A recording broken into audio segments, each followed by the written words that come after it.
world. 94.4 Spice FM.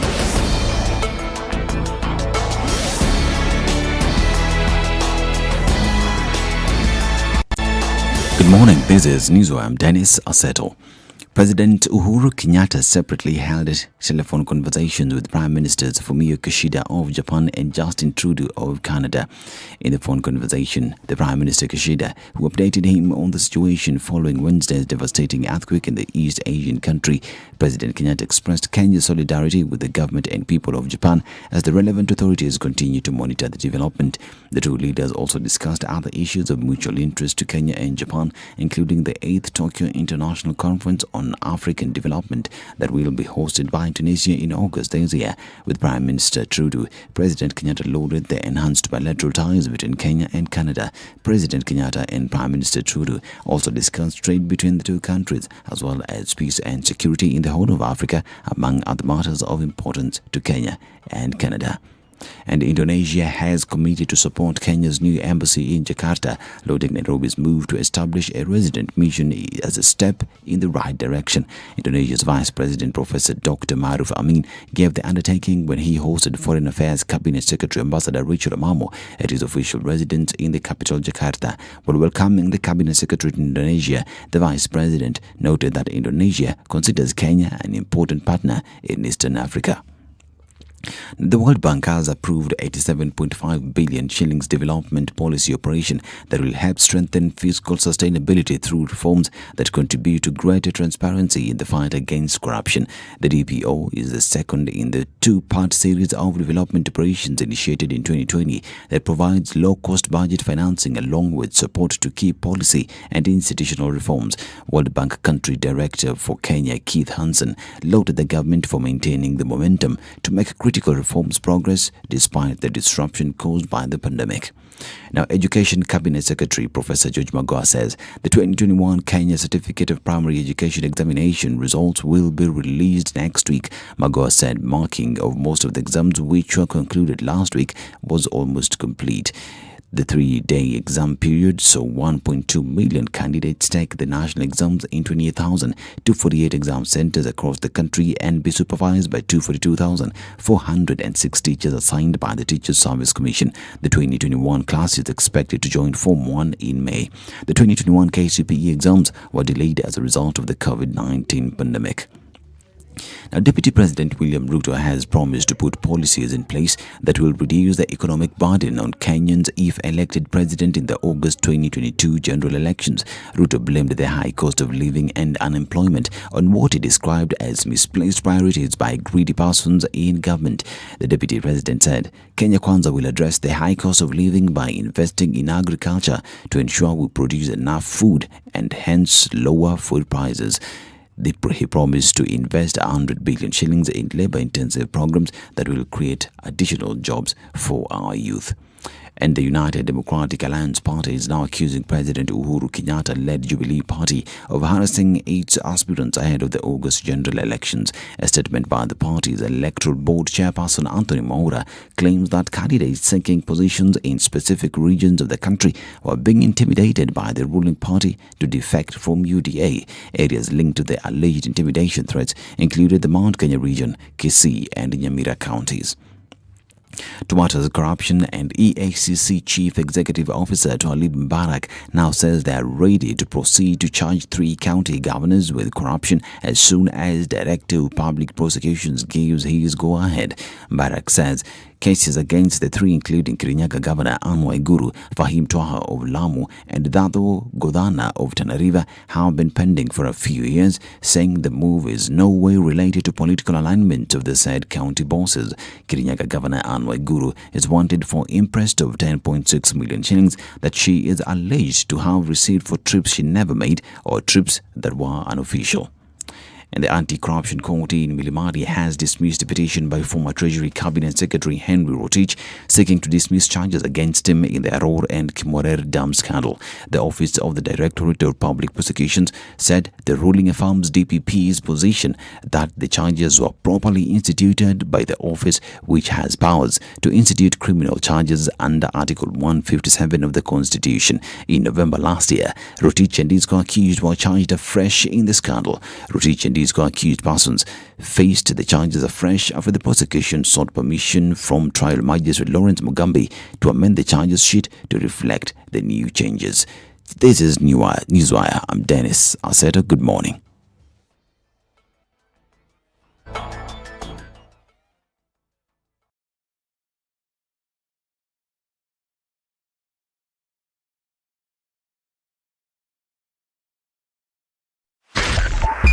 SpiceFM, Nyeri.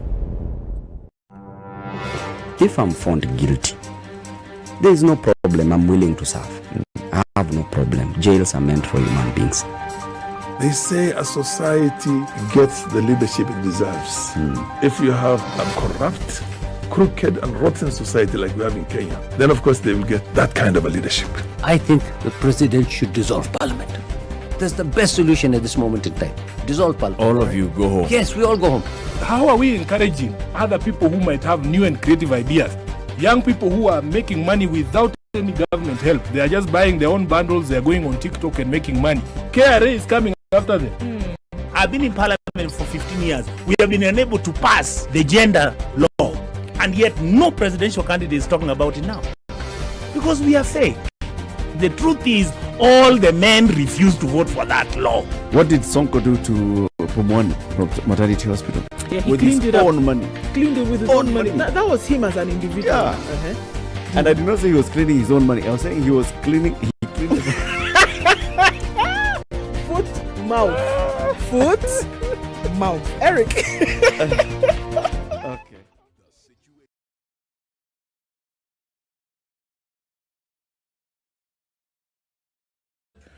At the tail end of the week, and what does Friday look like? It's starting on Jogoro this morning. Nothing too crazy at the moment.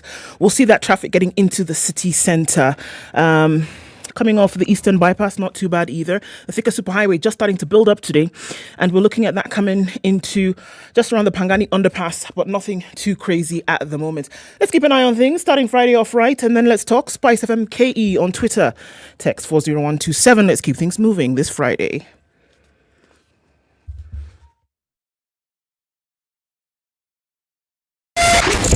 87.9 Spice FM, Mombasa.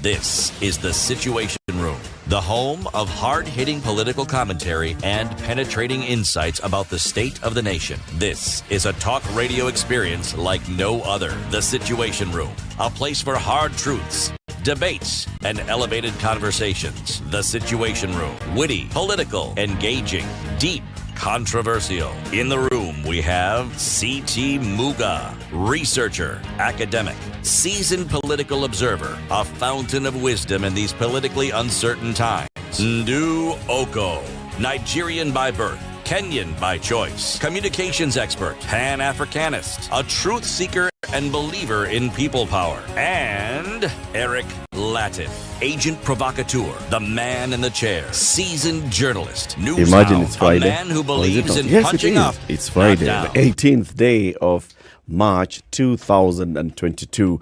Welcome to Kenya's biggest conversation. How are you doing? Ndu, Yes. ukoaje? Mimi. Poa sana. Unajisikia fresh? Sionekani fresh? Siujibu swali. Sasa salamu si arguments. Sorry. Yes, kabisa. Here we are. Sasa salamu inakuwa debate. I'm very sorry. I won't do it again. Watch. Wanjiro Gikonyo, our guest host. Hello, Wanjiro. Hello, Eric. How are you doing? Very well. Unajisikia fresh? Fresh kabisa. Unaona? Bila mchezo. Nini? There are no two similar individuals on planet Earth. Stop trying to clone people. Yeah. Be like Wanjiro. No. Yeah, be like Wanjiro. Or be like City. City? Yes. How you doing? Fine, thank you. You well? I don't know. Titi, nini? Nakupenda sana. He's not asked a question. He's not asked me, don't I look oil? He has given an answer, a definitive one. He is not sure. Yes. Nini mbaya? No, it's not that I'm not sure that I'm very, very well or just well. That really is the issue. Wow. here. Somewhere in between. That's not a bad place to be. Be like City. No. Hashtag. Hey. Hashtag. Do. only Leo, one today you're on your own on that. I've always been, and I will continue to be. No, that is not true. But what? That you've been alone. But today, Where have I been? You're not alone. Ndu. Okay, Eric, how are you? I'm fine, thank Now you. that you want to sing Don't the I look Liverpool fine? anthem, just leave me alone. Welcome to the conversation, everybody. Wajiro, it's been a while. it has. Welcome. Asante. Yes. We have a lady called Ednah. Have you met Ednah? I've just met her Yes. briefly. Yes. Yes. Ednah is our John. I know. Yes. I know. I must confess. I must confess. I'm missing John, but good to meet you, Ednah. Yeah, you like Ednah. Nice. Yes. Yes, women power too. I'm for that. Oh, you're going there. It has Sawa, to go we there. are going to talk about the It debt has crisis to go today, there. and Wanjiro has invited a male colleague to come and talk about this. Yes, Eric, you also have to go there. At 7 a.m., we'll have Odhiambo Okoh, who's a public policy and fiscal decentralization expert. He'll tell us all those things. What does all mean? We'll be talking about the status of public finance management in Kenya as we head into the next election and what we should be focusing on as we go into the election. 8 o'clock, we have the Healthy Friday conversation, as we always do. We'll be joined by the chairman of the Kenya Healthcare Federation, Dr. Kanyenje Kakombe. We're talking about the role of the private sector in the rollout of universal health coverage. He is also playing a role in the private sector, in the private health sector. So he'll tell us all about that. And at 9, we will talk about events and the tourist attraction and everything else that should be the KICC. The CEO of the KICC, Nana Geshaga, will be here with us at 9. For that and more, keep it here. Let's start taking a look at the COVID-19 numbers. All right, 18 new cases in Kenya. Positivity rate of 0.4% is what we're looking at now. From a sample size of 4,287, 0 recorded deaths. Again, over the last 30 days, these are good numbers that we're looking at. The plan always, or rather the recommended numbers, is to keep positivity rates under 5%. Kenya has been doing really well in the last 5 months or so in terms of those numbers, right? Let's look at vaccinations. Once again, we're still hearing lamentations from around the country of folks not coming out and getting vaccinated. And if we look at what ought to happen for travel, we're not looking at PCR tests anymore, but what we are looking at is vaccination status. And still is a thing that many people have in the country have not been vaccinated. Now 29% of the population of the adult population having been vaccinated, looking to ramp those numbers up some more. Still, availability of about 10 million vaccines in the country, and questions still being asked as to why folks are not getting vaccinated. All right, let's look at world numbers. 466,472,159. That's what we are seeing now in terms of the numbers and how they ranked up. 2 million cases in the last 2 days. Questions are being asked around the world. Is the world ready for a great reopening? That's just taking a snapshot of looking at different countries. The US went into its first lockdown 2 years ago. Countries getting nearer to pre-pandemic existence. And questions are being asked. Hong Kong, South Africa, New Zealand, Canada, Peru. And what's happening in Africa? England's last remaining COVID restriction, the legal requirement to isolate after a positive test, is what is still standing. What was still standing, and that was lifted at the end of February. It came after the government lifted the requirement to wear masks in places such as shops and on public transport, and the advice to work from home where possible. We've seen the same thing replicated here on the continent, Kenya specifically, except for this advice to work from home where possible. That was chucked out the window a long time ago. So they're calling it a light touch approach to regulations compared to many places since last summer, then with the spread of Omicron later. South Africa, for example, back in business largely. The government lifted most lockdown restrictions last December and brought to an end the nighttime curfew for the first time in 2 years, as well as restrictions on the sale of alcohol. Today, main cities and towns open. Life has returned to normal. Everything is in full swing. And this is what it seems to be the case around the country. New Zealand, for example, opening up, but then asking the question, should we shut down? On the other side of things, however, in China, lockdown in certain provinces with the highest number of COVID cases seen in the last 12 months. So the world generally seems to be opening up. It'll be interesting to see what the next few months have in store. Okay. Live streaming the show on SpiceFM KE, YouTube and Facebook. Are you online? Say hello. We'll be doing our roll call as usual soon after taking a look at the weather forecast. It's 6:15. Good morning once again. Happy Friday. This is the Situation Room, the only way to start your day. Classic soul, R&B, smooth jazz, neo soul, and nostalgic ballads. Make some noise. Yeah! You're listening to Spice FM.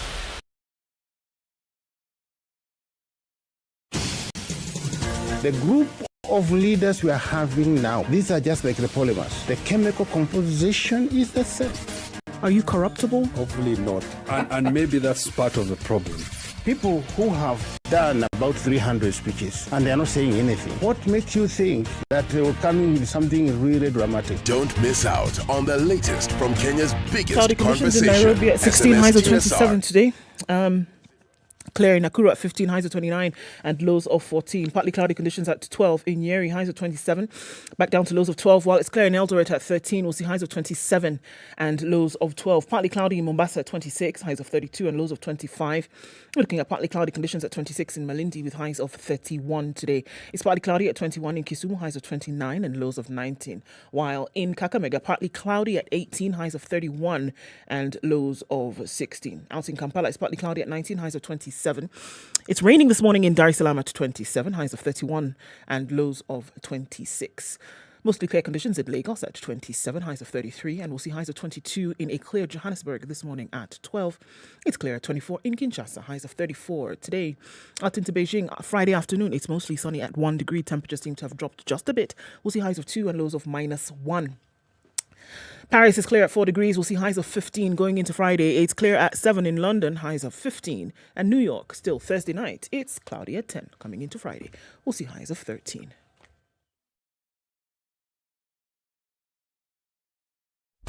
Classic soul, R&B, smooth jazz, neo soul, and nostalgic ballads. Make some noise. Yeah! You're listening to Spice FM. Mature, intelligent talk every morning. Spice up yourself.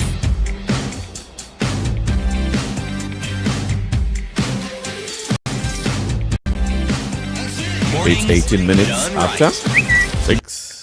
Good morning. Andrew says, good morning from Lavington, and he says the vaccination campaign is obviously flagging, especially as there is little information concerning where to get jabs.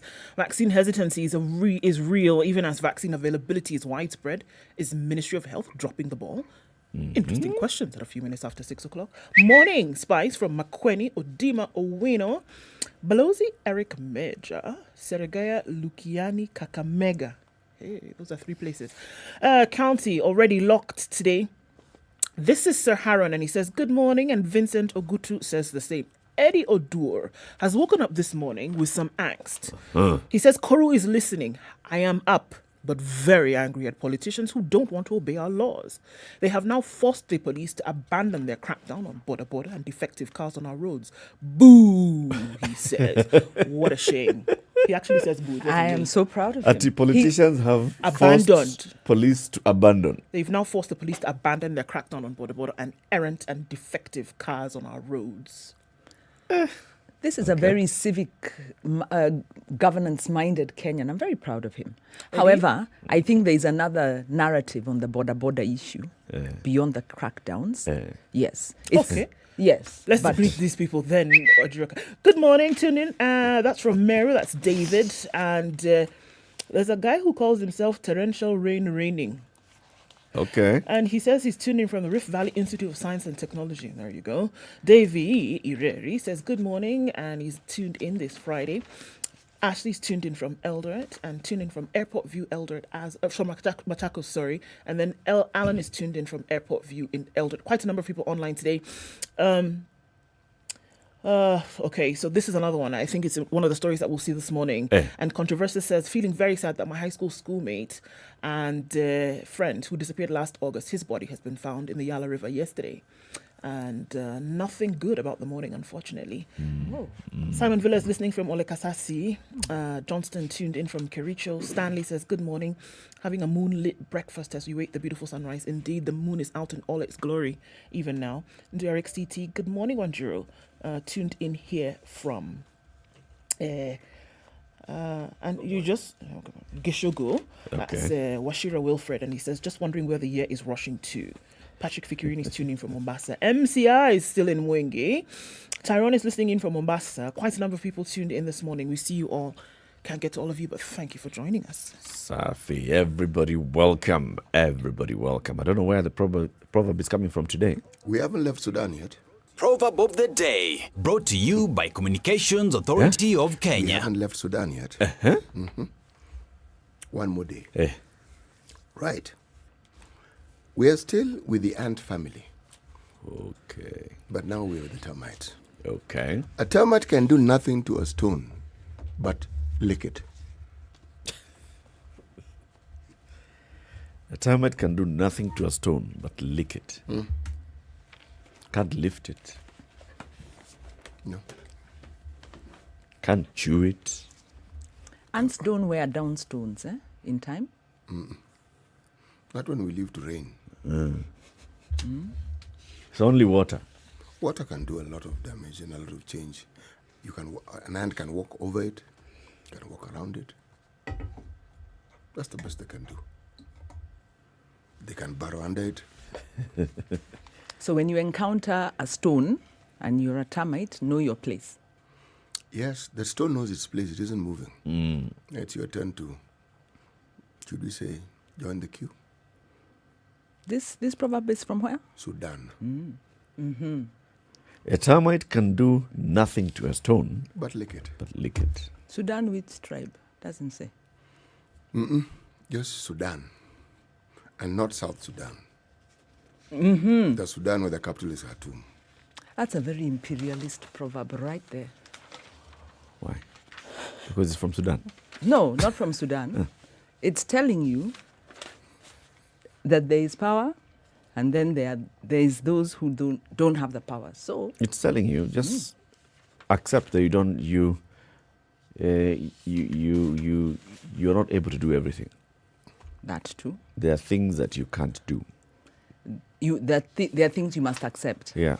I guess Well, think of the termites if you look at it and that the way. danger that it poses. When you think you have termites in your else. wood, for example, you think, oh my God, it's over. But then, hey, there's something that termite cannot do.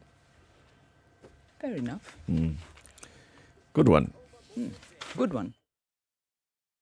Proverb of the day, brought to you by Communications Authority of Kenya. Teach your kids about online threats and how to stay safe online by reporting incidences of internet misuse to ke-cirt.go.ke or call 0703 042 700. 23 minutes after 6. So let's look at the newspaper headlines. www.standardmedia.co.ke or the Standard e-paper app. Go to Google Play Store, Apple App Store, and you download the app. Now that you've talked about someone who's mourning their friend, let's highlight that story. A KWS officer is the latest victim to be identified in the Yala River mystery. The search for a KWS officer who had disappeared 6 months ago ended at the Yala mortuary in Siaya County yesterday when his body was positively identified after a DNA test. The body had been retrieved from River Yala, and this deepens the mystery of who's responsible for the killing and dumping of victims in the river. The family of former KWS officer Francis Osore Oyaro and John Kariuki Karemi alias Keru were asked to go and collect the remains of their loved ones after their DNA samples matched two bodies. Karemi, who hailed from Ngurumo village in Madera, went missing on November 15th last year as he was traveling to Nakuru from Umoja 3 in Nairobi. His sister, Janet, said his phone was switched off in Nakuru. It had been 5 months of sleepless nights, May your killers never know peace, she said on social media. Osore, on the other hand, went missing on August 28th last year as he was traveling from his workstation in Marsabit to Nakuru. He had just been granted leave from the Marsabit National Park, where he was an assistant warden. Workmates said the officer left Marsabit aboard a KWS van and alighted in Nanyuki, where he reportedly boarded a matatu to Nakuru. The matatu was, however, intercepted by two men in a black saloon car. They flashed some identification cards and instructed the driver to show them Osore's luggage. Some witnesses claim the KWS officer identified the men and asked them why they had been trailing him, yet, and they quote, "I'm one of you." He attempted to make a phone call, but the phone was snatched from him and he was forced into that car. His disappearance was reported 3 days later at the Nakuru police station after he failed to arrive home. Relatives also reported his disappearance to KWS, but the agency did not make the report public until the case was reported by the media more than 3 weeks later. During this time, 5 men also believed to have been kidnapped by the same gang within the same locality where Osore was, also disappeared. That's Gerard Guandaro, 45 years old, 34-year-old Isaac Mwangi, 34-year-old Samuel Ngasha, 40-year-old Bernard Wanjohi, and 26-year-old Wilson Mwangi. The other 5 have never been found. Osore's family has been informed that his body was among those retrieved from River Yala. From Nanyuki on the way to Nakuru, vehicle intercepted. People come out and they tell the driver, "This guy, show us his luggage." It's like, si tuko pamoja, bundled into a vehicle. That was the last time he was seen. This story is very, very unnerving. And of course, like you say, it's been in the press. And there seems to be a killer squad, seems to be targeting people who are linked one way with people in some security agencies. Security, yeah. Yep. There was some GSU officers whose bodies were found. This is a KWS person. Wow. There was that, that one was not in Rivayala, but the officer whose car was found in Isiolo, he worked in Embu. He had said he was going to Mombasa. His body was found in Elgeyo Marakwet. It's unnerving, very unnerving. And this is almost so many months. Yeah, so many months, eh? Yep. 6 months. Imlu's been talking about this, doing some investigations. I don't know if you've spoken to them. They were here last week.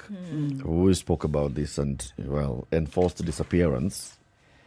In this particular case, you don't know whether it's enforced disappearance because there was no identification of government security agencies who had held the person in the first place. So it's coming out just as death. A killer squad within the security apparatus. This sounds very, this is what we read about and hear about in South American countries, where you're like, yes, there are people you fear more than the police who are within the police or within the security apparatus. Yeah, it's a criminalization, a deepening criminalization of state or within the state. City, you're deep in thought. I am, because if I look at security apparatus, just anecdotally, the apparatus says right across the globe, literally every country will have a spy agency. Call it intelligence. Every government will also have the equivalent of our DCI. Then they'll also have the equivalent of specialized police forces who deal with, say, internal or domestic terror. There are those who deal with external aggression. And then there are those who, now there's the quiet ones, it's not spoken of, nobody talks about them, it's in whispers because there's no evidence, but their job is to disappear people. And there are people who are trained. It's specialized training. Now, some people are just better at it in that they don't leave even crumbs. There's nothing to follow. And usually when the body of the person they talk about is found, there is some reason to explain the death. They died of this happened. Meaning they took the time to craft a plausible reason for that person's death. In our case, people disappear, they're dead, and they are frequent. So these aren't crumbs, these are loaves of bread. So it's not difficult to see a pattern and you say, goodness, these people aren't just dying because they drank from the same well. No. There's some people who are ensuring that these people die. But the deep thought, as you call it, was what exactly is... You really have killer gangs, killer squads that have then the cover of, corrupt element in. So it's very insidious. It's very scary, and it's high criminality as opposed to that kind of state-sponsored... There's the other angle. Disappearance. It could also now be an indication of existence of serious criminals within the disciplined forces. Yeah. That, maybe the disciplined forces are weeding out the criminals within them. Whoa. We talk about all this. There are those reports that have been, have been in the media. Guns hired out by who? By police officers. People arrested by who? People that I identify. But I thought this is a police officer, and these are the ones who are committing crimes. Criminals nabbed. Some of them are said to have very good links or reporting or protection of those in the security service. Yeah, I think you're going along the lines that CT is saying. But then, if that were the case, they would cover their tracks. They wouldn't dump all these bodies across the country. Actually, they don't need to. No, they're sending a message. Yes. The killer squad here is the Justice Department. And it is weeding out the criminals. I think that is a very, it's an unpalatable position, but it's definitely more palatable than thinking these are criminal gangs running the process. I go for the latter. I think it's extremely disturbing. It is disturbing, but if you talk to people who are in the disciplined forces and they talk to you openly, one of the things, and Eric just touched on, one of the things that disturbs them and bothers them the most is that they will arrest someone, they will have the evidence, they will go to court, that person will get themselves an extremely good lawyer or do whatever they need to do, and they'll be set free. Yep. Now, the moment they're set free, the very people who are responsible for the arrest now have their lives in danger. So, and it doesn't happen once. It happens often enough. They figure, you know something, arresting this person isn't going to help our cause. And it's even worse if it's somebody who perhaps had once been an employee of the disciplined forces. So this is somebody who even understands how his colleagues think. I am not saying that what we are seeing is a good thing. I am simply saying that there's a reason why we are seeing what we are seeing.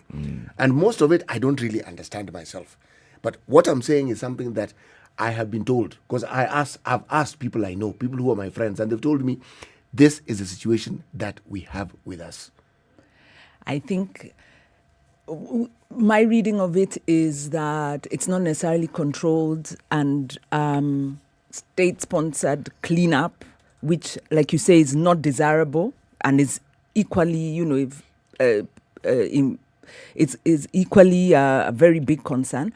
I think it could be worse than that. It could be just out of control. And like you say, I don't know much about the sector, but looking at it, we should all be extremely scared. Chilling. Let's take a break. It's 26 minutes to 7. Time for us to look at the traffic, and then we look at other newspaper headlines. Good morning.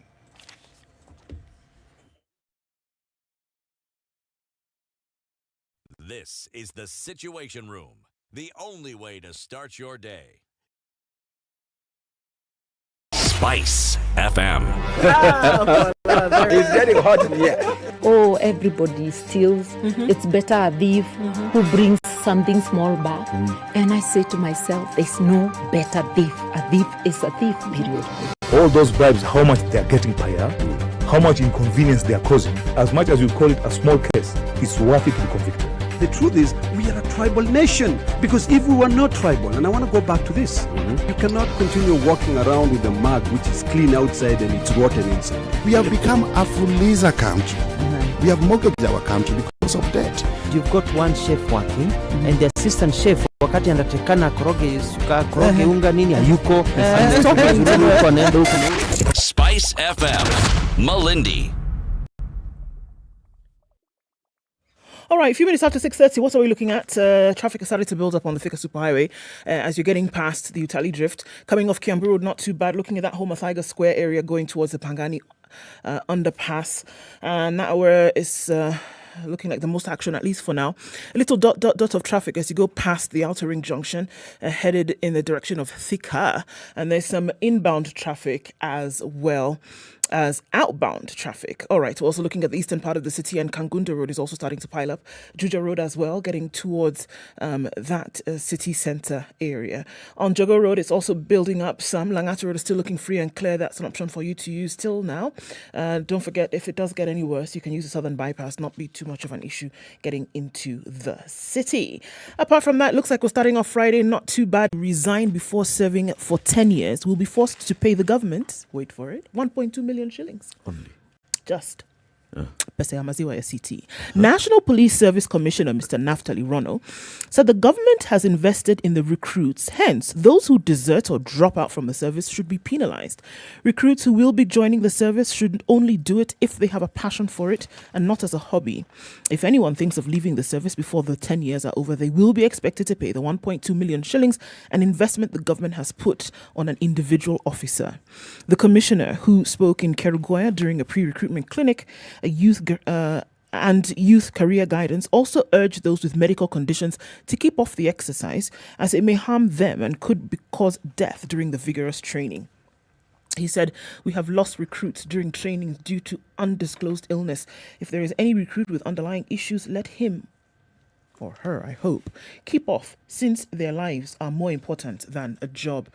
He announced that the Commission is projecting to add at least 5,000 recruits to join the police service. The recruits to be considered should be Form 4 leavers who scored a D+ and above. Rono said in some remote areas, the Commission will consider lowering the grades so as to have the required numbers. Further, this year, the service will admit females and males, unlike last year, where the recruitment was aimed at hiring male officers to man borders and special units. On his part, Kirinyaga County Commander Matthew Mangira said the government has embraced a new training policy and a syllabus which encompass technology in a bid to keep up with emerging trends that now involves the use of technology in committing crimes. I agree with that, though. What do you agree with exactly, Eric? The fact that they need to be bonded. I mean, we see this in other parts, in other spheres. Doctors are bonded. You're trained by the government to work for the government, at least for a certain time. Here you are, you've been recruited into the police service. You're taken to Kiganjo, free meals, free training, free accommodation, free everything, get training, come out, serve for 3 years, and then you go and work for a private security company or whatever else. For better money after you've been trained. Yeah. I mean, we've invested in training so we can have police officers. Fair. I'm in agreement with you. Good. I'm in complete agreement. There's nothing, in my mind, there's nothing to debate there. Yes. So you think twice before you take that position? No, they actually think twice. They know very well that they're going to get the free training so that they can do what they want to do. Exactly. Yes. And, sorry, it's caught up with them. Another perspective, though, is also there's a need to look at the remuneration of police officers in general. Right. Yeah. Yes. Of our how big is our budget? 3.6 trillion. Yes. Yes, surely. Only. Can't afford to pay our police. We'd rather build, express highways. Yeah. That is not our money, please remember. No, it's still our money. We'll still pay it in the long run. But the point is, yes, priorities. By the way, priorities. I'm in agreement with you. The issue of remuneration is something I raise almost on a daily basis. Yeah. I'm in agreement with you. You can't expect someone to carry that burden of responsibility and then you don't remunerate them appropriately. No. You're asking for trouble. But what are you looking at? You even have notes. I do. Well, notes. She's even underlined. What?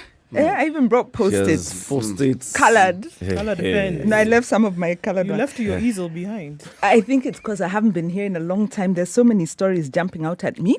But then I'll go with two linked stories that deal with a sector that's very close to my heart, the informal trade sector. And one has to do with, I'm looking at the Business Daily, and yes, border rules. Governor Anne Kananu addresses the media yesterday after she met with 17 sub-county border heads and their national chairman to address ways of running the business within the law without hitches. Of course, coming off the back of the despicable attack on a female motorist that resulted in a crackdown ordered by the President Uhuru Kenyatta, the county government has now swung into action. And page 14 gives the story where they have now agreed. Now, sometimes when you're looking for something, it can't be found. Page 14? No. Well, there's two page 14s. There's page 14, yeah, the insert, and then the real one. Okay. So now, I have done away with the wannabe. So the solution is City Hall will require border operators to install digital number plates that can reveal each rider's information as it pushes regulations to reform the sector after a sexual assault on a female motorist. So the story goes on to say that they have agreed to work together, agreed to organize their members by ensuring they are all registered across the 17 sub-counties. And she gave the border associations 1 week to come up with a committee that will be charged with implementing the proposals. Meanwhile, the governor also announced the county government will release all impounded motorbikes seized over petty offences.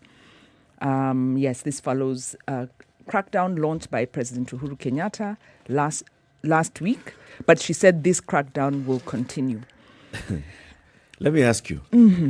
So the county government is going to issue the number plates, or what exactly are they saying? Because here's the thing. We will have digital number plates with each of the sub-counties having a different color of the number plate. And then the special plates, when scanned, will be able to reveal the name, the ID, and the phone number of the rider. The high-tech number plates will also have anti-counterfeit features, including holograms, watermarks, laser markers. Are you hearing one? A procurement opportunity. Stories. First of all, 1 week to comply. Number plates are issued by one authority in the country. Yeah. So what is this about? Even Governor Kananu's number plate does not come from a county. And with a hologram and all of that. Yeah. Oh, you bear in mind that the county is in the budget making process, and so approvals are being made now, and there's likely to be a supplementary budget. So that's the backstory. But on the issue of organizing, one of the problems that we've kind of uncovered or came across as a residents association is we were informed that there's formally recognized associations that have organized themselves. But then MPs and MCAs, especially the MCAs, because they have their own fund, MPs also have their own fund, use their funds as a project to buy motorbikes as a socioeconomic empowerment, job creation. Yeah. So a lot of these new registered border riders then refused to join the formal association. And this started some time back because we were having these conversations around 2014, 2015, decrying the rising violence. And they said there's nothing we can do. These new guys have gotten their funding and are aligned to the political leader. They then form their own association. So they are not regulated. So what we are not hearing here is how are they going to deal with those guys and which of the associations has been recognized, because the problem is the political actors. Linking a little bit to the security story we were saying, when you have corrupt leaders in government, there is no end to the grief that they're going to, rest on us citizens. So, do you think, yeah, with the new requirement now, national requirement by the government, that all borders must belong to a SACCO, will that help? Well, it doesn't matter. So if you're a SACCO that's affiliating yourself to some politician, it's okay. You others are affiliating yourself to a chama that you formed, is fine. Others are land buying, it's okay. But all of you are in a formally recognized group. That's a good move. We then need to, of course, look at the governance of SACCOs. We need to look at the governance of these institutions because they've been infiltrated by politicians. And of course, by their own culture. Because Boda is, they are they have become major players, even economically. Yep. And so when some segments take on a lawless culture, because it's some segments, again, it's not all of them. Yeah, I'm a big supporter of Boda and making it safe. And yes, the crackdown has impacted both the legitimate guys and the criminals. Yeah, but that usually, it may sound punitive, but that is often what is required. Because if we keep saying the numbers of those who are inclined towards breaking the law are the minority, and yet the majority cheer them on and do nothing about it, then something goes awry. They must also face the consequences of the people whom they did not stop, because they have the ability to. If it is true that the majority are law-abiding and the majority are averse to all the criminality that we see, these are people they work with. I don't know the number in terms of majority, but the point is the frustration was coming from the formally recognized, the guys who want to do serious business, dealing with criminals who are resourced, and in this case, resourced by political actors. So you then have a whole number of borders who are registered, so they are meeting the legal compliance, but their funding is coming from a source that manipulates them or is able to use them for political ends. You know, Wanjiro, the truth of the matter is this. Government agencies that are supposed to provide oversight drop the ball. Yeah. You have motorbikes traversing all the terrain in the country, and you're telling me the issue of licensure, the issue of registration, the issue of SACCOs, the issue of all these things. No, and these are the bodies that are actually mandated to ensure. Leave alone the bodies. I'll tell you what happened in Kitui. We were doing some work there with Governor Malombe. He said he realized there was a lot of lawlessness. He summoned all borders and he told them training. I think they were doing a 1 or 2 week mandatory training, after which you'd get some registration or documentation from the county itself, so that the county was monitoring. So when Anne Kananu is talking about these high it's window dressing, sophisticated number plates, it's culture, it is consistent monitoring, and it starts with the government, the leadership. Wanjiro, I've seen border SACCOs as an organization reigning in their members. Not I've heard, I have seen. So they create order from among their ranks. So these issues and anyone who is errant, you are out. So that this could have been done isn't even a subject of debate. It could have been. That the lawlessness has persisted and grown. It was allowed to grow. Exactly. It was. And steps are being taken. It's just that this one of Anne Kananu and the announcement, plates, IDs, holograms. Why don't budget making, putting a new dress from somebody who was not taking a bath. Anglo-leasing of Nairobi County. You know, I listened to Wanjiro for a moment. Then my mind, I was a bit lost. I thought she was talking about an episode of Star Trek. Hologram. What is the second story? You're waiting for the Martians. Yes, the Martians. Specialized number plate. Note, yes, the solution is very straightforward. It's straightforward. Yeah. What was the second story? The second story was, again, also a headline story. Banks abandon CBK's SME mobile loans deal. 4 lenders selected by the central bank to give low-cost mobile loans to small businesses under a program dubbed STAWI have abandoned the deal. The Business Daily can reveal that the platform has not issued a single loan for over a year after CBK, Co-op Bank, Diamond Bank pulled out, leaving only NCBA on the program. The lenders have cited difficulties recovering the loans for their decision. And so it turns out that the CBK set up this facility An operator who is not authorized to speak to the media confirmed they had not issued loans for over a year and have no clear timelines when they will resume lending. It's quite a long story, but it seems that Stawi was looking for a collective scoring model for customers, then looking at their risk profiles collectively and then extend it to the SMEs. But in reality, Stawi was looking for a credit guarantee scheme, and we did not have it when Stawi was launched. So this is our friend, Mr. Waigara, saying. So good initiative, not designed in a way that has not succeeded. Because the issue that the banks had is the aspect of the credit guarantee.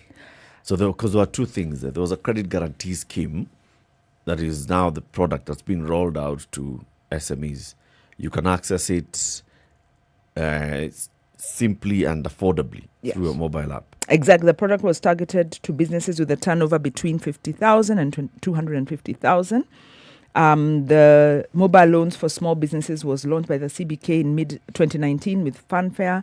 CBK Governor Patrick Njoroge led executives of the CBA, NIC Group, and CBA, the Diamond Trust, CBK, in road shows through Gekomba, Kondole in Kisumu, Kongowea in Mombasa. It was touted as a game changer, offering quick annual mobile loans for only 9% interest rate.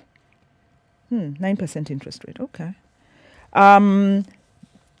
Yes, so... It's one of those things that you just feel frustrated. But because the whole idea, the concept of it is a game changer for SMEs. Companies that are making between 250 and 50 and 250, those are the small companies, right? MSMEs, actually. Yeah, it's micro. That's MSME. So when you're at that point, you need that cash. It's basically like operating capital on a regular basis. You get some money, you pay within a year, it's accessible, it's easy, you just apply on the app, it comes to your mobile phone, go working, and then you repay. Now, this whole tying of the loose ends is not something that the CBK is not able to craft. It's not something that any of these banks is not able to craft. Right. So it was designed to fail. So the problem was actually the default. They were not able to recover the loans. Because of why? Because of the way they've structured it. Exactly. And so what they were saying is we needed a credit guarantee so that when they default, blah, blah, blah. We get money from the government. When this is what happens, and there were dialogues that happened, this road show in Kongowea and all of that, you assume they were getting information from the traders. But I think solutions need to be designed within the reality of the beneficiary. So the question would have been, how come these very groups are able consistently repay their SACCO? Because a lot of them have SACCOs and chamas. Why are they repaying there and why didn't they repay here? They even pay Safaricom. When they're borrowing KCB and M-Pesa, they repay. KCB has just announced their results and they've made serious cash. They have been repaying. So how can this bank say that we don't know whether these people can repay? The reason why Fuliza and the other fellow, what are they called? The short overdraft thing that is offered through the phone. The reason why they work, when Eric was talking about people needing ready cash, they provide that. Yes. You want the 10,000, you'll get it. And it's in minutes. And the reason why they go for it is because they know once they pay, they can get it again with the minimum fuss. So that there is a history of people who understand and are willing and are able to pay. It exists. It exists. In fact, the perspective missing here is the perspective, we are getting the perspective of the big banks who are saying we didn't have the credit guarantee. What we are not getting is how easy it was to get the money. And these are maybe banks. the cost. All of this, they are bankers. It is a central bank. It is bankers. They design products all the time. Each of these banks has a product similar to this. So they can't tell us that this product could not work and we did not know how to make it work, but this other one of ours is working. So what you're saying is this was competition and the 9% is possibly, 9% per annum is possibly lower than what they charge on their other ones. Terrain. Yes. Siti, Interesting. tell us your story before we go to the top of the hour. Today, I actually don't have a story. Hiya. No, I honestly don't, because everything that I'm looking at here, I really don't want to talk about. Umetoka. No, it's not that The country has worn you down. No, it isn't that. It's you don't know when to start, when to begin. All right? Okay, let me give you an example of what I mean. I'm looking at page 2 of the Star. Absenteeism of doctors and nurses worrying. That's Nyongo. Some research that they have done shows that 50% of those who are employed never report to their stations. This story is as How old many? What percent? 50. Wow. This story is as old as time. Okay? The government, for the longest time, forget even before devolution, people would be employed. Yes, they have workstations. And if you ask the complement of this hospital, you're told it's 100 people. But the ones you can count on a daily basis hardly get to 40. It's a shift. So, shift aside. What I'm trying to say is, where do I and how do I start discussing this thing and of what relevance will it be? So you push it aside. The one which is of a little more relevance is the 190 cancer machines donated by India are broken. Okay? Donated by India? Well, I can read it. Oh, Lord. Wow. To which facilities? Okay. 2 advanced cancer therapy machines worth 190 million from India donated to Kenyatta National Hospital in 2017 have broken down and must be replaced. Not repaired, replaced. This one, we're being told that the 120 million radiotherapy machine called Bambratron 2 and digital radiotherapy simulator worth 70 million are no longer working. We know this is not working. They haven't been working for some time. What we're being told here are details of the machines, where they came from. But the machines that are directly related to cancer treatment and therapy not working, we've known. So, the unfortunate bit here is it just sounds like, a machine came, a machine is not working, a machine is... But if you think about the people who expected to get a service through this machine and what they're going through now, they are in pain. Some of them are coming from far distances. You come all the way, you travel to Nairobi, you're told, machine haifanyi. And you don't know, so now what do I do next? And this is cancer we're talking about. And it's a donation at that. How embarrassing is that? If you dig further, this is 2017. There were other machines there. And somewhere along the line, they also stopped working. So you they weren't replace. repaired. You replace. This Stops is working, not a new... replace. What I'm trying to say, Wanjiro, this is not a new story. Okay? A hospital as big as Kenyatta shouldn't have 2 machines. It should have 10. Not only that, sometimes you'll find with these machines, they are vandalized, stripped of parts. Because of the interest. Service that these machines provide are so crucial. People who need this care are at death's door. Yep. It's not a Sunday afternoon walk. It's a life and death situation that they're dealing with here. So if we're simply being told they broke down, so now services are having to be transferred to Kenyatta University Hospital or some other hospital. The casualness with which this conversation is had is what I find really, really completely disturbing. We've normalized it. Yes. Some Ciplodon we all need. Please. It's true. Please. So there's an option to try and ease this pain that you're feeling, that we all seem to be feeling at we some will do point. Ciplodon. We'll talk about it at as we go on in the show, but we need Ciplodon right now. Good morning, 8:07 a.m.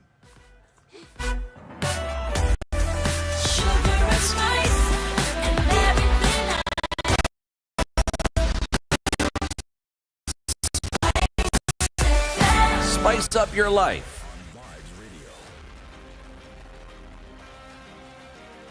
The latest news from around the world. 94.4 Spice FM. Good morning, this is Newswire. Dennis Aseto. President Uhuru Kenyatta separately held telephone conversations with Prime Ministers Fumio Kishida of Japan and Justin Trudeau of Canada. In the phone conversations with Prime Minister Kishida, who updated him on the situation following Wednesday's devastating earthquake in the East Asian country, President Kenyatta expressed Kenya's solidarity with the government and people of Japan as the relevant authorities continue to monitor the development. The two leaders also discussed other issues of mutual interest to Kenya and Japan, including the 8th Tokyo International Conference on African Development development that will be hosted by Tunisia in August this year. Prime Minister Trudeau, President Kenyatta lauded the enhanced bilateral ties between Kenya and Canada. President Kenyatta and Prime Minister Trudeau also discussed trade between the two countries as well as peace and security in the Horn of Africa, among other matters of importance to Kenya and Canada. Meanwhile, Indonesia has committed to support Kenya's new embassy in Jakarta, lauding Nairobi's move to establish a resident mission as a step in the right direction. Indonesia's Vice President Professor Dr. Maruf Amin gave the undertaking when he hosted Foreign Affairs Cabinet Secretary Ambassador Rachel Omamo at his official residence in the capital, Jakarta. While welcoming Cabinet Secretary to Indonesia, the Vice President noted that Indonesia considers Kenya an important partner in Eastern Africa. Now, the World Bank has approved 87.5 billion shillings development policy operation that will help strengthen fiscal sustainability through reforms that contribute to greater transparency and the fight against corruption. The DPO is the second in a two-part series of development operations initiated in 2020 that provides low-cost budget financing along with support to key policy and institutional reforms. World Bank County Director for Kenya, Keith Hansen, lauded the government for maintaining the momentum to make critical reforms progress despite the disruption caused by the pandemic. Now, Education Cabinet Secretary Professor George Magoha says that the 2021 Kenya Certificate of Primary Education examination results will be released next week. Magoha said marking of most of the exams which were concluded last week was almost complete. The three-day exam period saw 1.2 million candidates take the national exams in 28,248 exam centers across the country and be supervised by 242,406 teachers assigned by the Teacher Service Commission. The 2021 class is expected to join Form 1 in May. The 2021 KCPE exams were delayed as a result of COVID-19 pandemic. Now, Deputy President William Ruto has promised to put policies in place that will reduce the economic burden on Kenyans if elected president in the August 2022 general elections. Ruto blamed the high cost of living and unemployment on what he described as misplaced priorities by greedy persons in government. The Deputy President said Kenya Kwanza will address the high cost of living by investing in agriculture to ensure we produce enough food and hence lower food prices. He promised to invest 100 billion shillings in labor-intensive programs that will create additional jobs for our youth. The United Democratic Alliance Party is now accusing President Kenyatta-led Jubilee Party of harassing its aspirants ahead of the August general elections. A statement by the party's election board chairperson, Anthony Moura, claims that candidates seeking positions in specific regions of the country were being intimidated by the ruling party to defect from UDA. Areas linked to the alleged intimidation threats included the Mount Kenya region, Kisii, and Nyamira counties. Now, EACC Chief Executive Officer Twalib Mbarak now says they are ready to proceed to charge 3 county governors with corruption as soon as the Director of Public Prosecutions gives his go-ahead. Barak says cases against the 3, including Kirinyaga Governor Anne Waiguru, Fahim Twaha of Lamu, and Dadho Godana of Tana River, have been pending for a few years, saying the move is in no way related to political alignments of the said county bosses.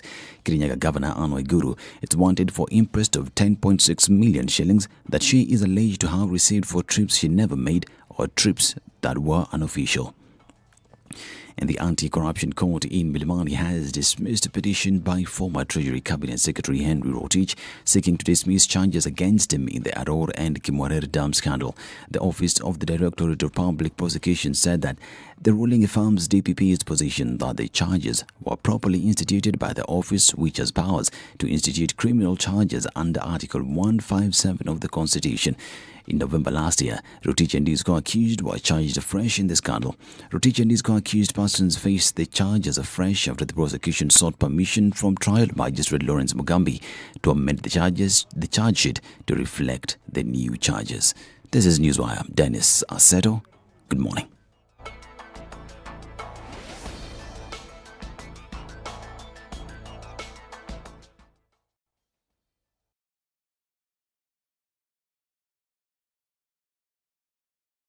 All right, let's look at what's going to affect Mombasa road traffic this morning. There's been a nasty accident, and this is between 2 public service vehicles coming inbound, and that has slowed down traffic considerably. So this is coming all the way from Sabaki, and it's piling up really quickly, if you're wondering what's going on there.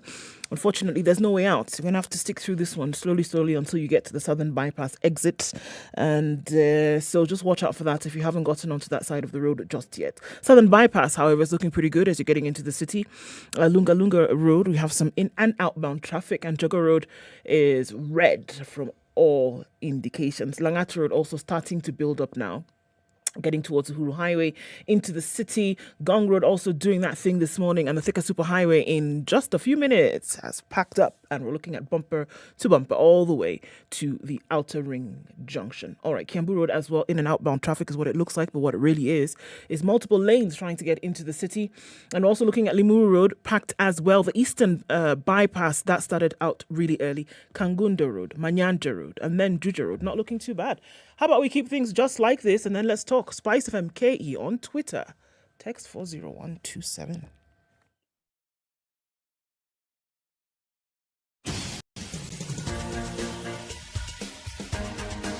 This is The Situation Room, the home of hard-hitting political commentary and penetrating insights about the state of the nation. This is a talk radio experience like no other. The Situation Room, a place for hard truths, debates, and elevated conversations. The Situation Room, witty, political, engaging, deep, controversial. In the room, we have C.T. Muga, researcher, academic, seasoned political observer, a fountain of wisdom in these politically uncertain times. Ndu Okoh, Nigerian by birth, Kenyan by choice, communications expert, Pan-Africanist, a truth seeker and believer in people power, and Eric Latiff, agent provocateur, the man in the chair, seasoned journalist, news hound, a man who believes in punching up, not down.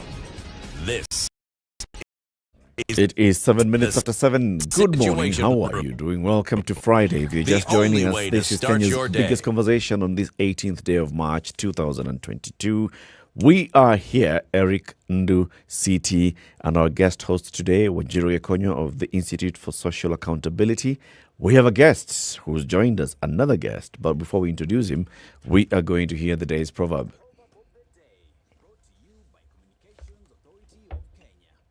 Proverb of the day, brought to you by Communications Authority of Kenya. But lick it. A termite can do nothing to a stone, but lick it. Yes. Why don't I give it a 1-0 twist? The termite can do nothing to the imperialist stone. But suffer from its supremacy and oppression.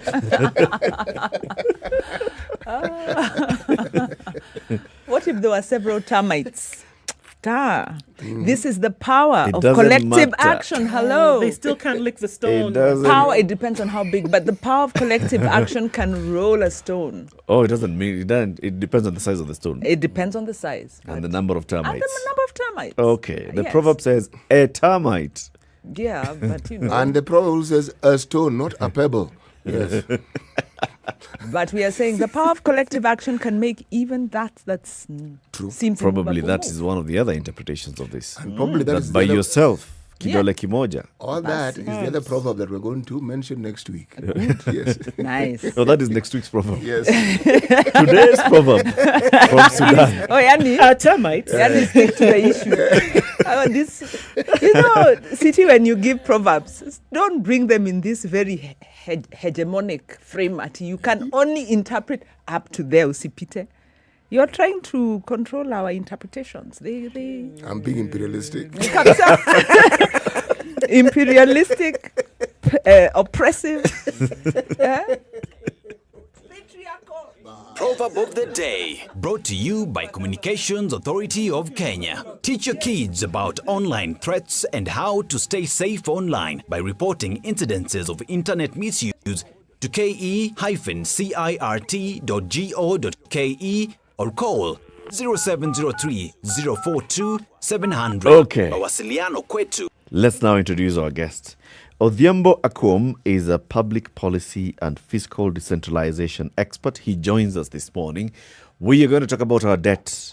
We have a debt crisis in the country. We are going to have a new election where we'll have new leadership taking over from the State House to the Houses of Parliament to the counties. How are we going to manage our finances going forward? We also know that there are several proposals before Parliament that are quite crucial. We'll be discussing them. Odhiambo, thank you very much for joining us. Welcome to the Situation Room. Thank you very much for having me around as well. This is the hot seat. Normally, the hot seat is where Wanjiru is sitting, but you can see what she's doing. We've traded places. She's being imperialistic. Karibu sana, Victor. Share the heat. I hope the seat won't be too hot. Share the heat. Thank you. So, Odhiambo, public policy and fiscal decentralization expert. Yes. What's that? Well, let me start by first indicating the fact that professionally I'm a lawyer, but I'm a lawyer who's got interest in matters to do with public policy, fiscal decentralization. Fiscal decentralization is just basically how you arrange the financial affairs of the state, or how the financial affairs of the state are related. Public policy is all about, public power, its exercise, and things like that. And so we are more interested on how that works out and the kind of things that need to be done to ensure that it works out in a manner that is beneficial, largely to the interest of the society and things like that. Okay. Yes. Understood. And Victor started, well, at least we met. I don't know that you started, but you on started. this show, he's Odhiambo. Yeah, sorry. I apologize. Yes, Odhiambo. Let me catch up. Yes.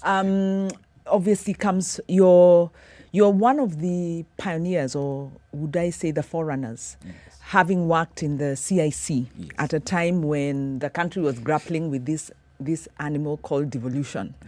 You sat with Kamodo, under Commissioner Kamodo Waiganjo then, on the PFM. Were you thematic area? Thematic area. Yes. And these are the guys who are advising and monitoring, issuing press alerts and press statements, drafting laws. So really at the heart of it. Yes. So in your view, how are we doing? Because this is how many years on? Wow. Yeah. How are we doing on Well, PFM matters? on PFM Have we matters- moved forward, backwards? Has the big corruption, county corruption?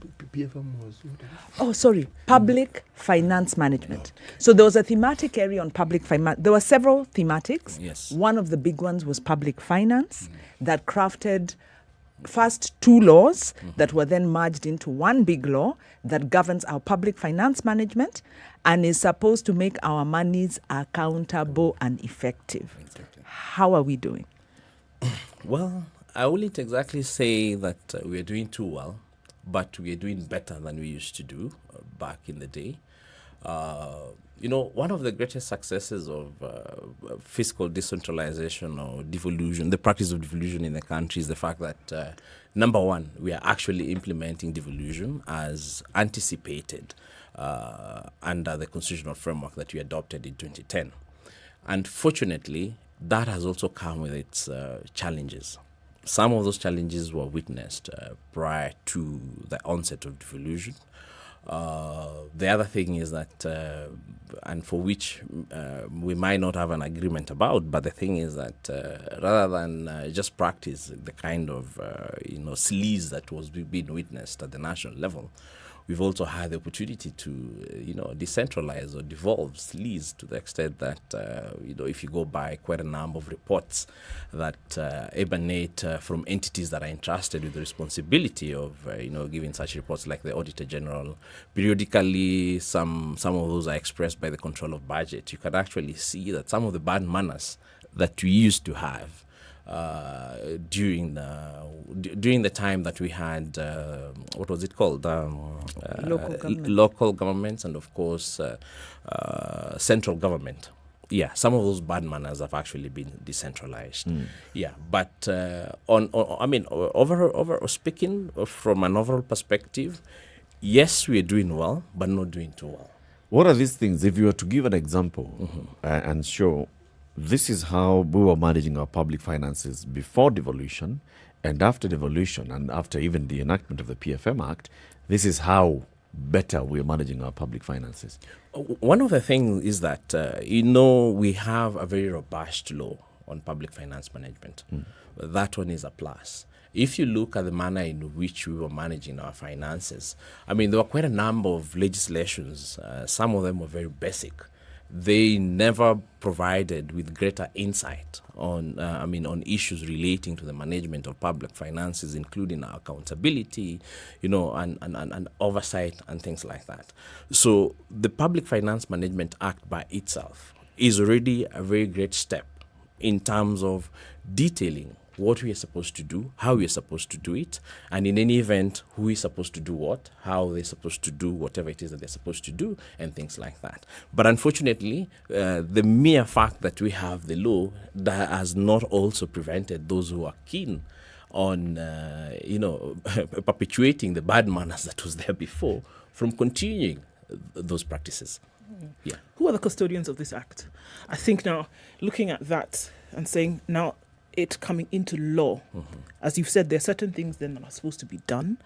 There are certain requirements, guidelines, standards that are supposed to be kept. So then the responsibility then lies on certain shoulders to make sure that these things are done in a certain way. Whose responsibility is this? Well, there are quite a number of bodies that are entrusted with various responsibilities under the Public Finance Management Act.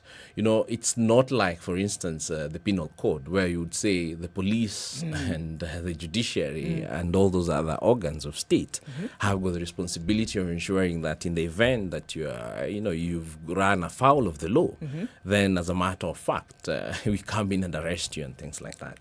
But when it comes to the Public Finance Management Act, there are quite a number of organs that have been entrusted with quite a number of responsibilities. Like, for instance, at the national level, we've got the National Assembly, we've got the Senate, we've got the Control of Budget, we've got the Auditor General, we have quite a number of entities. Treasury. Yes, okay. Treasury itself, which is of course also bound by that particular act.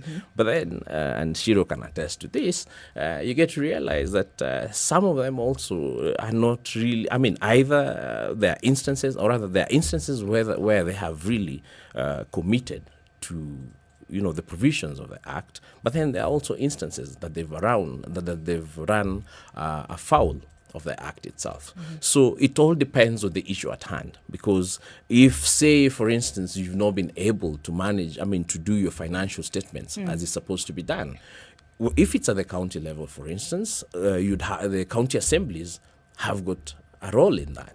Okay? And if you say a CEC, for instance, is supposed to be censured and stuff like that, if it's at the national level, the same would also apply. Right. Yeah. So there are quite a number of levels of responsibilities and entities that are charged with such kind of responsibilities in the event that there are people or there are institutions who have not necessarily done what they're supposed to do. But Victor, can we argue that the CS Treasury? Yes. Oh, okay. She knows. We've engaged as we've engaged as over Victor. the years. Yes, but thank you for the reminder. It's very important. All right. I also changed my name and I went through that for a while. So Odhiambo, is it not true that the CS Treasury, who's been charged with the responsibility of ensuring the enforcement of the PFM Act broadly, given extensive powers, including powers of sanction, powers to withhold funds and all of that, could you not say that that office is one of the primary points of responsibility? The next being then Parliament that comes in to censure. Could you then not say that those are the two? And where things have gone awry, is that not where we should start to look? And control of budget? Control of budget, yes, to an extent, because she needs to approve expenditures. Yes.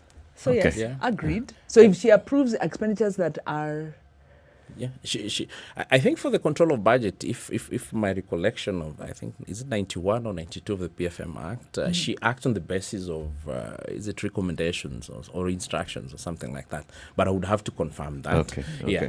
But the CS National Treasury, the National Treasury, if you look at, is it Section 12 or 14 of the Public Finance Management Act, there's quite an array of responsibilities that are assigned to that particular office. And those responsibilities are quite significant in nature, to the extent that, for instance, if you're being cited for misbehaving, for not exactly running your financial affairs in accordance with the law, then the CS Treasury has got the responsibility opportunity to even withdraw funds. Withdraw those funds, but of course give reasons as to why there has been those withdrawals. So, like Shiro argues, that office or that institution by itself. She's Wanjiro. Oh, it's okay. They're both my names. No, forget, ignore it's him. just the way she calls me Victor. I've always been calling her Shiro. Now that we are correcting her. He uses all right, Shiro. so They use Shiro. He's just, Eric is just doing what he does. He's the provocateur. The sword cuts both sides. Both sides. So I'll remember to address her as Wanjiro. Yes. Yeah. So like it is, the National Treasury has got quite a responsibility in the management of our financial affairs, as assigned by law, and of course in terms of just their general mandate. I mean, I don't expect that in the absence of the Public Finance Management Act, then they will do anything other than managing our public finances as is expected. Yes. But there's something that I've always found a little disturbing. Huh? When we have these discussions, we seem to be discussing a lot of these matters with reference to the national government. Because we're talking about treasury, the understanding of these things, the overarching laws and the constitution. But then, devolution is at the heart of how we do our things right now. Now, my concern is, do our counties have the requisite manpower, human resource, to be able to, A, understand these things that we're talking about, implement them, and even more importantly, do those who are charged with lawmaking in the counties, do they have the requisite capacity to actually ensure that there are laws that will make it possible for these things that we're talking about here to actually become a reality in the counties?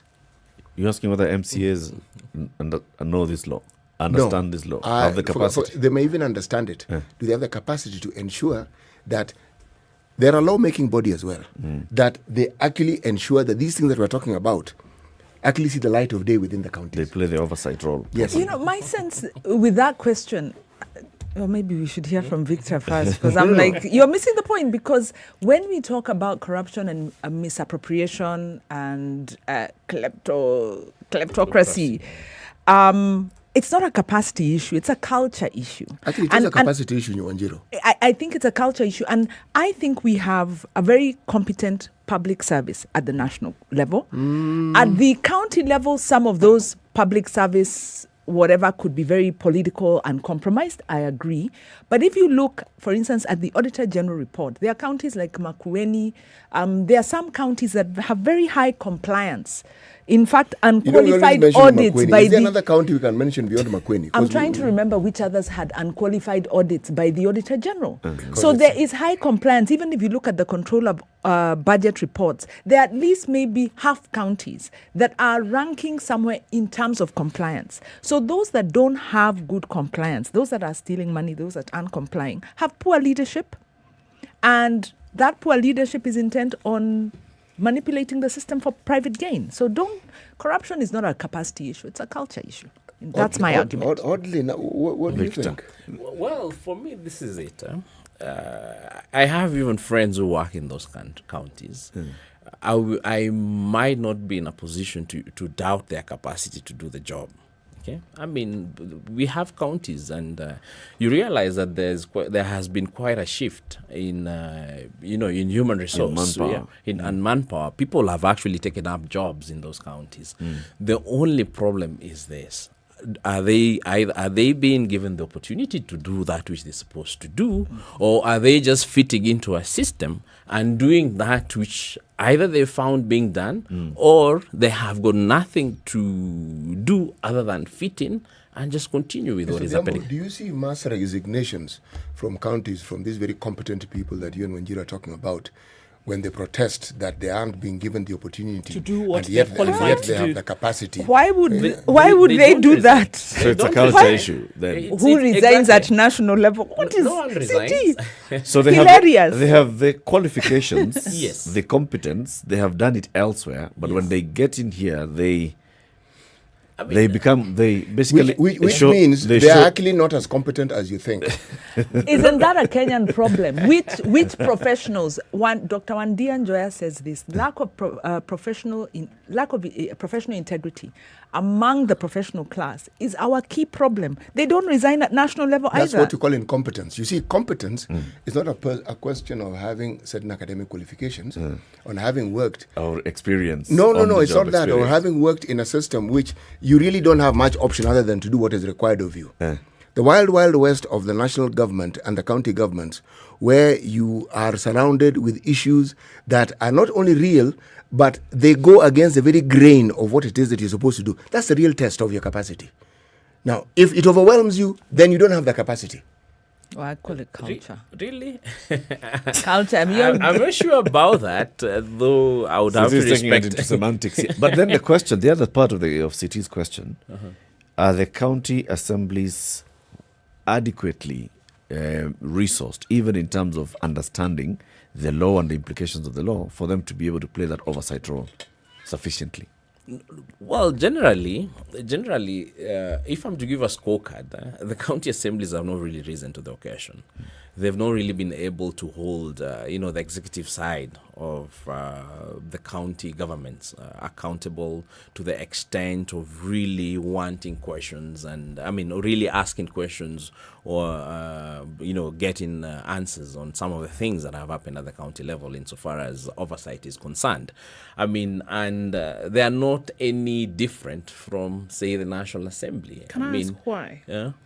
Why do you think that is? Because here we are talking about assemblies across board, yes, who have not lived up to their responsibility. Why? If you go for a review of your in private sector, if you go for what we call appraisals after a certain period of time, you're asked questions. How did you fare here, and here? And you say what you feel you've done. Your immediate supervisor says what they feel you've done, and you're asked to give reasons as to why you may have done poorly here or well here. Why do you think they have not lived up to this particular standard? And because we're talking because we can gloss over issues and say, oh, well, they didn't do really well, and okay, let's wait for the next. But then we're going to have the same thing fitting into the same. So why is this not happening? Simply because of rent-seeking. Yeah, it's rent-seeking. The truth of the matter is that even for the questions, I'll tell you from a very personal standpoint, I've been able to petition, a county assembly on the basis of Auditor General report in the year 2014, right? But if you look at the manner in which the whole thing was undertaken, you clearly get to see that it was not even meant to achieve a purpose in the first place. But there we were, going there every day, driving from Nairobi to say almost every other week, end of the week, because that is when we were having those meetings with the Assembly. How did the process work? So you petitioned based on the Auditor General report? We petitioned based on some of the significant issues that had been raised by the Auditor General, and some of those things included the fact that... Who did you petition? The County Assembly. The County Assembly, for that matter. And in any event, we also CC'd the Senate. The Senate told us, hey, we don't have jurisdiction on that. But, we were fine. So let's go to the Assembly. And... we never really made any... it never really made any meaning. How do you petition the institution that is culpable? Because why would they let you get through? It is in their interest to frustrate you. But the standing orders actually allow us to do that. So we petition on the basis of standing orders because they say if you have an issue with you want to move the county assembly, then and for them to consider the issue. Now you see right there, what Mr. Odhiambo has just described is what I call competence. Forget the roadblocks and forget the walls that are created. You know exactly what you're supposed to do. You do it. Okay? Fine. And you follow. You go to the Senate, they can do what they like. You say, fine, we've heard what you're saying, but we're still pursuing it. When you know that the measure of what you're supposed to do is supposed to be success, and success isn't achieved, unfortunately, you may not think so, but you're incompetent. I'll ask about the motivating factor. and I'll come back to what Ndu was actually talking about, Yes. appraisals. So we are in that process of doing the appraisals right now, ahead of August, right? Yes. If your manager does not understand what you're supposed to be doing, Yeah. and then they come and appraise you, But you know something? Citizens actually fire these guys all the time.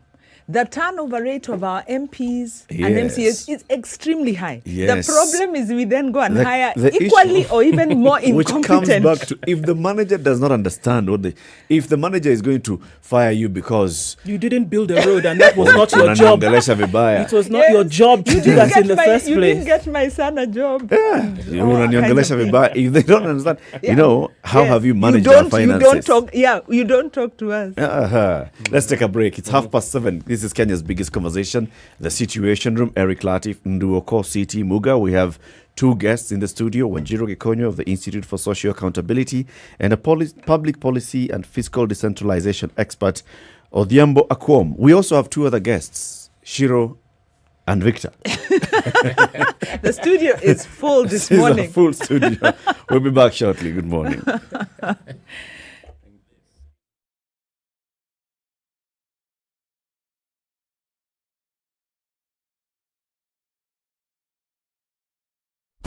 Classic soul, R&B, smooth jazz, neo soul, and nostalgic ballads. Make some noise. Yeah. You're listening to Spice FM.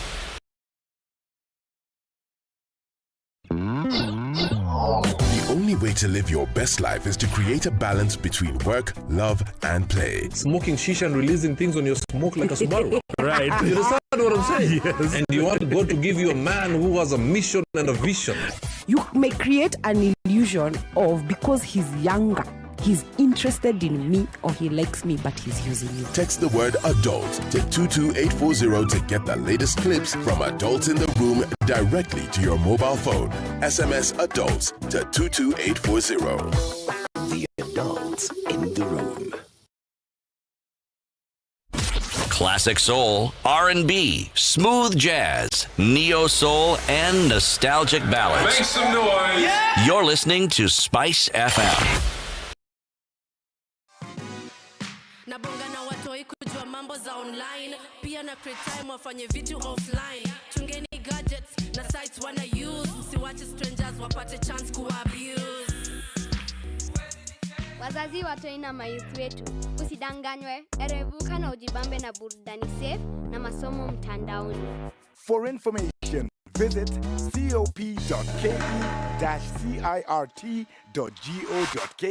cop.cirt.go.ke/report incidents on ke-cirt.go.ke or call 0703 042 700.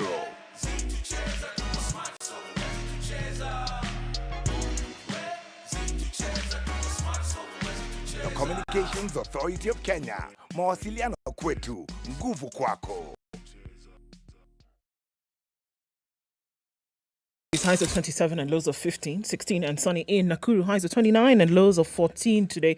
At 13 degrees, Nyeri is cloudy. 27 will be the high and lows of 12. And we're also looking at mostly cloudy conditions at 13 in Eldoret. Highs of 27 and lows of 17. Also a cloudy morning in Mombasa at 27. Highs of 32 and lows of 25. And Malindi is cloudy at 27. Highs of 31 and lows of 26. We're looking at partly sunny conditions at 21 in Kisumu. Highs of 29 and lows of 19. While Kakamega is partly sunny at 27. It'll go to highs of 31 and lows of 16. Kampala is sunny at 19, highs of 27, and rain showers continue in Dar es Salaam at 28, highs of 31 and lows of 26. Mostly cloudy conditions at 12 in Johannesburg, highs of 21 today. 33 will be the high in Lagos, and it's wet this morning with a light shower at 27. Clear conditions at 24 in Kinshasa, highs of 34 and lows of 23.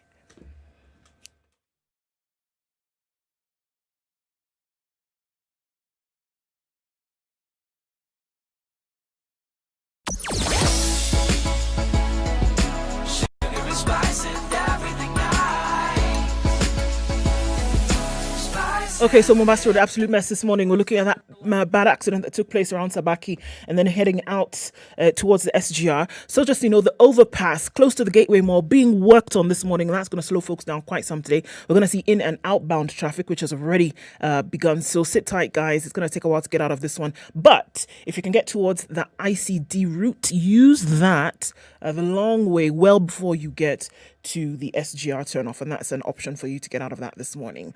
All right, Thika Superhighway survey headed to Muthaiga. It's slow, but it's moving, and we're also seeing traffic coming out of Westlands. We'll see that for some time. Ring Road Westlands will get packed up really quickly. Getting out towards Chiromo also a thing this morning. Uhuru Highway then through to the city and then out towards Westlands. Thika Superhighway is not so bad this morning. Neither is Kiambu Road, but we'll keep an eye on things and see what happens in about half an hour.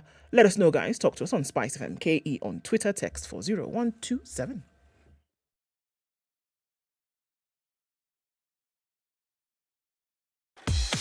Welcome to Spice FM, the best exclusive radio station bringing you the best mix of the best music ever.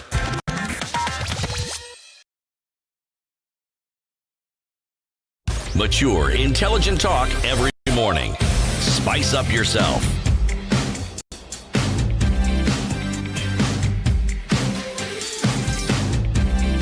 The conversation continues at 22 minutes to 8.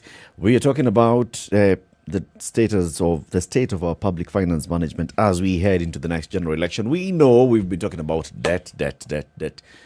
By last count, what was our national debt at? 7, 8, 10, 9 trillion. It's almost 9 trillion. 9 trillion. Yeah. Officially on the books. Unofficially could be somewhere like 11 because there are debts that aren't known. Undisclosed. There are some debts that are somewhere there and that we don't know where they are. They haven't been compiled yet. Yes.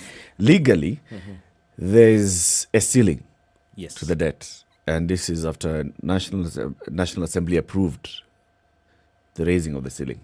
It's at 9 trillion. It's the 9 trillion. 9 trillion is our ceiling. That is the ceiling. Okay. Yes. And we could have passed that ceiling by, well, creative accounting. Now, there's an attempt in the National Assembly now to change how we are dealing with the ceiling. Yes. And this is a proposal to amend the Public Finance Management Act. Yes. Tell us about it, Othiambo. Well, it has been proposed by the National Treasury to move away from, classifying debt on having nominal figures for purposes of, setting the debt limit. Like for instance, when I talk of absolute value, our debt is set on our debt ceiling at the moment has been set at an absolute value of 9 trillion Kenya shillings. But then the National Treasury has sponsored an amendment to the Public Finance Management Act, and generally what they're trying to say is that we should peg debt at a figure that is not more than 55% of the GDP, that is the gross domestic product. Mm-hmm. Yes, so that is the amendment that has been proposed. Though 55% of GDP. Of the GDP. What's our GDP currently? Well, our GDP could be about 10 trillion. As per President Uhuru Kenyatta's personal declaration, it's what? Is it 11 or 13 trillion? Well, they say he says he inherited 3 or 4, he is leaving us 13. So 55% of that would be less than 7 trillion. Yeah. Yes. So this amendment, if we were to pass, what would happen? Our debt shrinks, like before our eyes. Already as it stands at the moment, the debt actually stands at between 72 to 79% of the GDP. Yeah. So even with a lower, the proposal of a lower value, I don't know how are we going to manage the fact that we're already at 72%. Yeah. So you're proposing a value that is lower than where you are at the moment. But then again, having interacted with some of these treasury mandarins, at some point in time, I used to represent the interest of the county governments at the Intergovernmental Budget and Economic Council. That it was all the way up to 2015. So the issue of GDP, its calculations and things like that, it has been the bastion of, creative accounting. very creative. And Treasury used to, when those back then we used to clamor for increased funding to the county governments, a lot more money. Considering the fact that in the first financial year, counties only received about 190 billion plus 20 to make it about 210 or thereabouts. So, that constant clamor to have more money released to the county governments, the Treasury would always tell us, yes, we still have wiggle room. We will make more. We will give more to the counties, But then when you ask, are we able to afford this? They will tell you, yes, we are able to afford this because as it stands, we only have the debt stands at 48% to the GDP. Then the next thing, it's 52%, 55%. Now we are at probably 79% because the range, based on the material that I've seen, it ranges between 72 to 79%. But then again, also, if I'm to, second guess the National Treasury, I know that there's a possibility that we might be rebasing our economy next year. Again. Yeah, because the last rebasing was done in 2014. And if you go back into history, the rebasing of the economy has always taken 9 year to 10 years interval.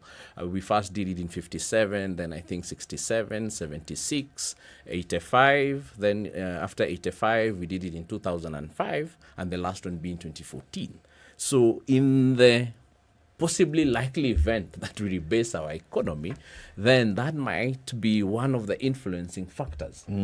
Could bring our current debt to about 25% of GDP. So we have some don't extra have a debt 30%. problem. It is not. I'm just second guessing them, but it could be.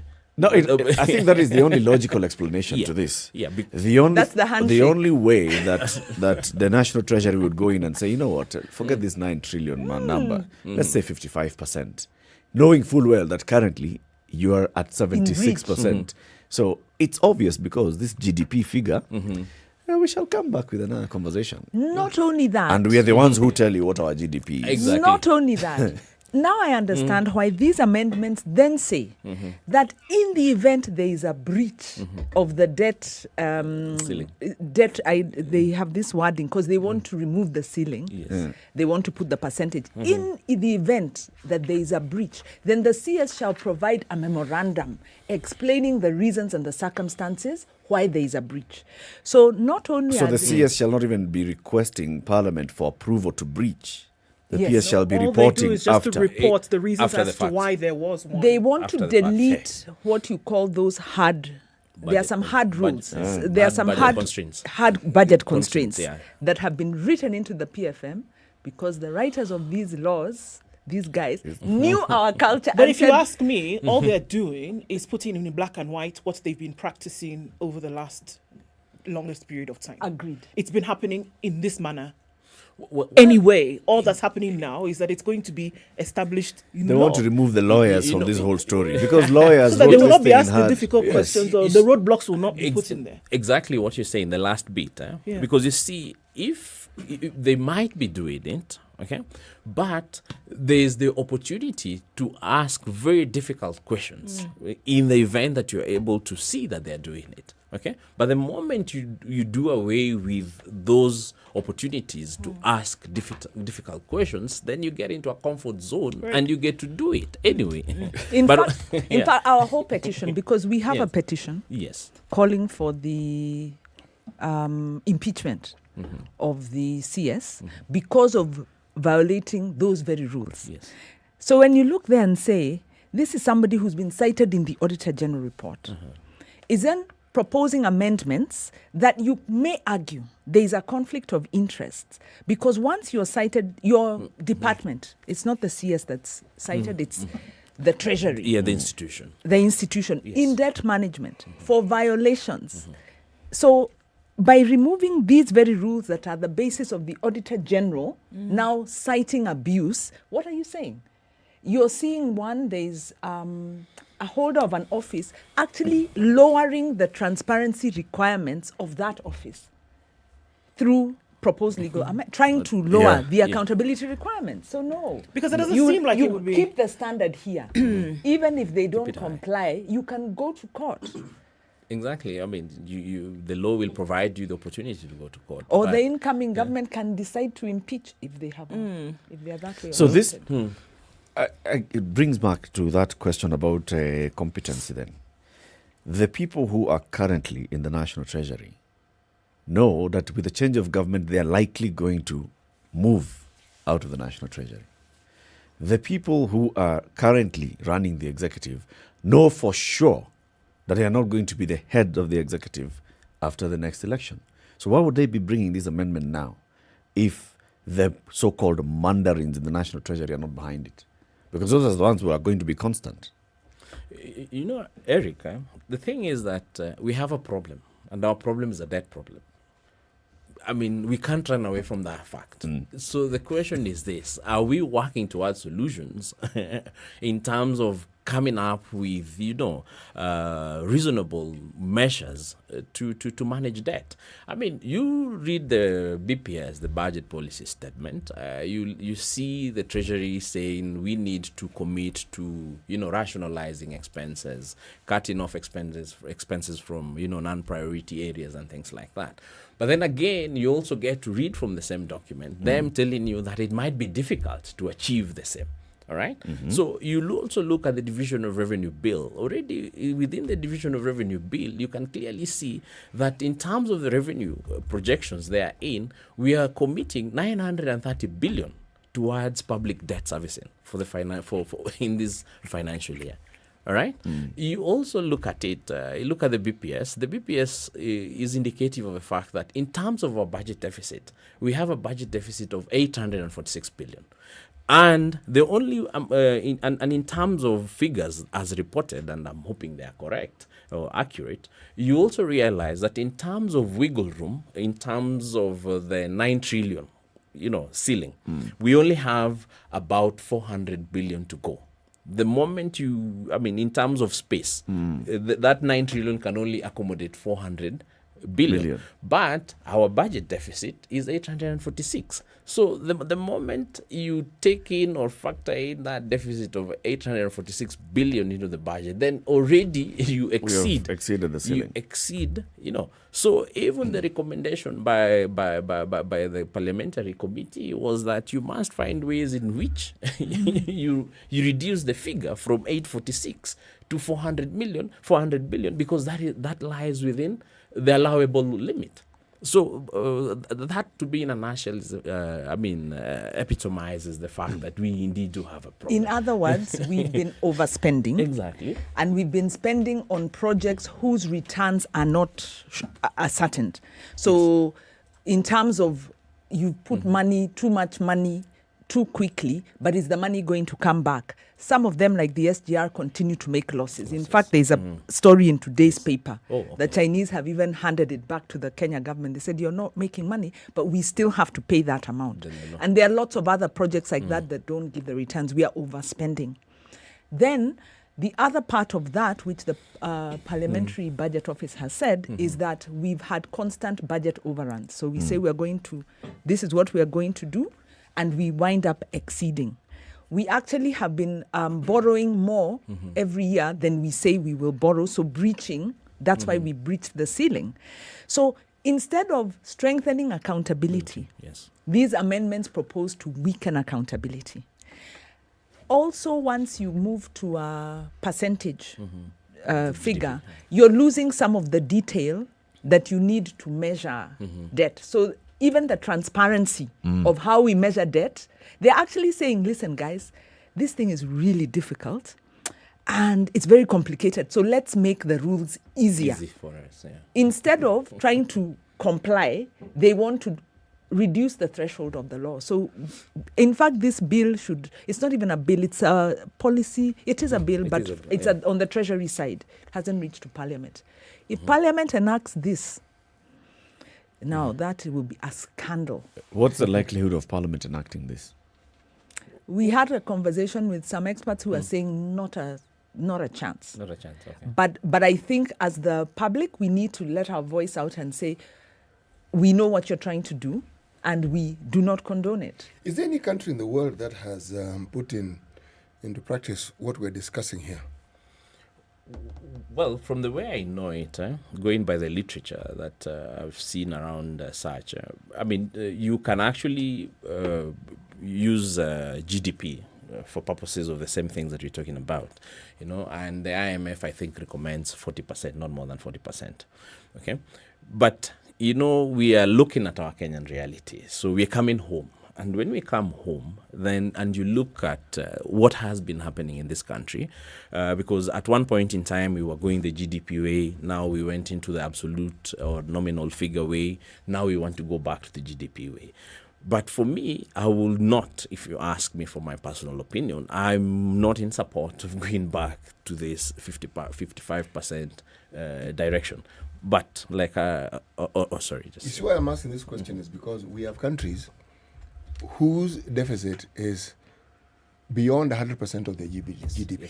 Okay? So what other indicators are used in determining this? Because we seem to be discussing percentage.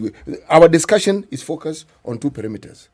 And I'm saying the other people who seem to not even, should we say, comply with what we are discussing here, and they don't seem to be doing badly as a result of it. So what is it that they know and what is it that they do that we don't do? Like a country like Japan, for instance. Yeah, they're the ones. Japan. Big example. Yeah, Japan is the biggest example, going by what you're saying. But you see, for them, they produce, And who do they borrow from, by the way? Japan, themselves. They can borrow from themselves. Precisely. Yes. And long term. Precisely. Yes. And then accountability. The government of Japan borrows from the people of Japan. And then accountability in where the money goes. And all of that. Because of also properly negotiated rates. Exactly. Properly negotiated rates So without any kind of ulterior motive their behind people it. problem are is the partners in their processes. Exactly. Okay? And the interests protected are those of the people. So these rules protect us. The hard rules that are in the PFM that the CS, that the Treasury seeks to remove, protect us.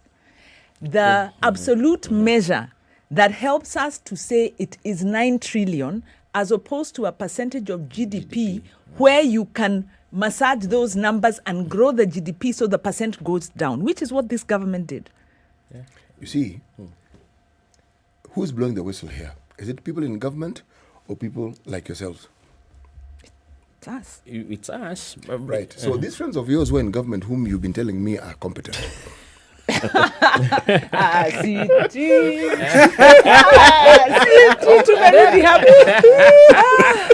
Beware of CT. CT must win his argument. CT. The thing is this, we have a problem. In Kenya, we have a problem. We have to accept the fact that we have a problem. Because you see, even with the rebasing of the economy in 2014, one of the effects of the rebasing is the fact that Kenya moved from what it used to be a low-income country to, is it a middle that is a con. Yeah. So when we moved... No, that is a con. We are a low-income country. No, that's the magic of numbers. Hello, it doesn't matter what one bring your statistics. If you took a ground, low income. Yes. But on paper, it is a lower bring middle your income statistics. Middle income. Yes. This lower middle income. Next time will be even higher. Watch this space. You wait. Yeah, if we rebase the economy again, and because you see, even with the rebasing of the economy in 2014, you're in the wrong profession. We are joining you should G7. Be cooking numbers. By 2025, Kenya is G7. We even have a express highway, super highway. We'll be sitting on the table there with the other 7. In 2014, they say the economy grew by 25% after rebasing. Yeah, that is on why. Paper. You better believe it. Yeah, that is what they said. In which year? In 2014. That's when we Where rebased. were you? On the year of rebasing. Yeah, and for the fact that it grew by, they say it grew by 25%, then it also means that Kenya can no longer attract those concessional loans. Okay, now we can only attract commercial loans, and things like that. It was by magic. Same year we procured SGR. Same year we procured the That's dams. the direction I wanted to I go. think we even procured Eurobond. Where? In fact, we are big. Wanjiru. You don't know. It is the same year Where that we also amended Section 50 of the PFM Management Act to allow for government-to-government procurement. It was amended. Yeah. SGR, SGR was enabled by an amendment. Exactly. Yay! So in 2014, who are the clever people who brought this about? the competent people, the people who are able to sit down and look at it and be like, we want to do the SGR, we want to do the Eurobond, we want to do all these other things. Where was CIC? Why did you let this happen? Now we can ask you. No, I will tell you. In 2014, I wish I can get that memorandum. We actually protested. We were against that amendment to the PFM Act. And it was the only one time in the history of this country, after the formulation of the PFM Management Act, that we saw the PFM being amended without any controversy. I mean, everything had been laid out, and it's like even Parliament just steamrolled into amending that section. You know, why do people keep saying Parliament isn't steamrolled? Kleptocracy is about personal, private interest. Parliament are willing participants using in this public whole money. process. Definitely they are. They're not steamrolled. Well, these are grown-up people who are, by your definition, competent. very competent. Yes. They are very competent kleptocrats. They are a competent part of this machinery. As we head into the next election and we are looking at all these things, we have a new government coming in. What's our way out? What's our way out?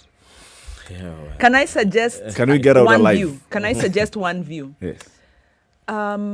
The CS was due to run for elective office in Marsabit. Did not, because he was imposed upon to continue holding the helm due to the good work he's doing. And indeed, there have been some small improvements. Auditor General reports are showing some improvements. Yes. But if the handshake government is saying this is our guy, and the CS is then bringing these kind of amendments to the floor, what we can say without a doubt is we are going to get more of the same. We can say that without. Kleptonomics will continue. But let me ask you this. If Raila wins, you said there is continuity. But Wanjiru, let me ask you this more question. Of the same. Let me ask this question. Is there no other side to this particular story other than the dismal picture that we keep painting? Because even as I say this tongue-in-cheek, I am aware that our civil service has some of the most educated, some of the most well-informed, almost competent people you can actually come across. Okay? There's no question about it.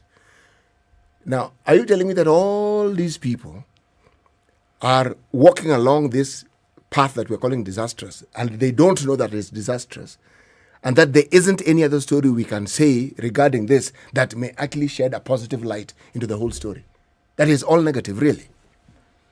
Well, city as it is at the moment, the thing is that we're in a debt rut. We are caught in a debt situation. All these things that are being done are just for purposes. I mean, even if I'm to infuse good faith into this, okay, it is all done for the sake of wanting to get us or wanting to alleviate the debt problem that we are in to some extent. Because as it is now, the budget that we have, we cannot basically implement it without borrowing. Okay, and unfortunately, we are borrowing to the extent that some of the monies that we are borrowing is even being used for recurrent expenditure. As unfortunate as it is, it's in violation of the law. But if you are to go really deep into the books, you can clearly see, even for the Eurobond, at some point in time, when the former CS was put to task to explain where the monies went, he was not able to explain 47 billion that he was claiming had been given to the Ministry, or is it of Planning, or is it and something like that. So clearly, if the 47 billion was given to Ministry of Planning, where did it go? Any capital project that they did? None. But it could have gone. It's planning. It went into planning. But well, let's say it went into planning, but is that a capital and good? Planning for what and for who? Odhiambo, thank you very much for joining us. Odhiambo Akwom is a public policy and fiscal decentralization expert. We've been talking about our debt situation as we think about the next government that we're going to elect, from members of the county assembly to members of the National Assembly and the Senate, and then the executives. Please, let's bear in mind, we need to have people who actually understand the job and the laws that they're coming to work with. Asante sana Odhiambo. Asante sana. We'll give you Cipladon. Tumekupatia headache. Thank you. It's a wonderful paracetamol. Works very well for pain. Twice as fast. Very good morning to you. It's 8 a.m. Thank you.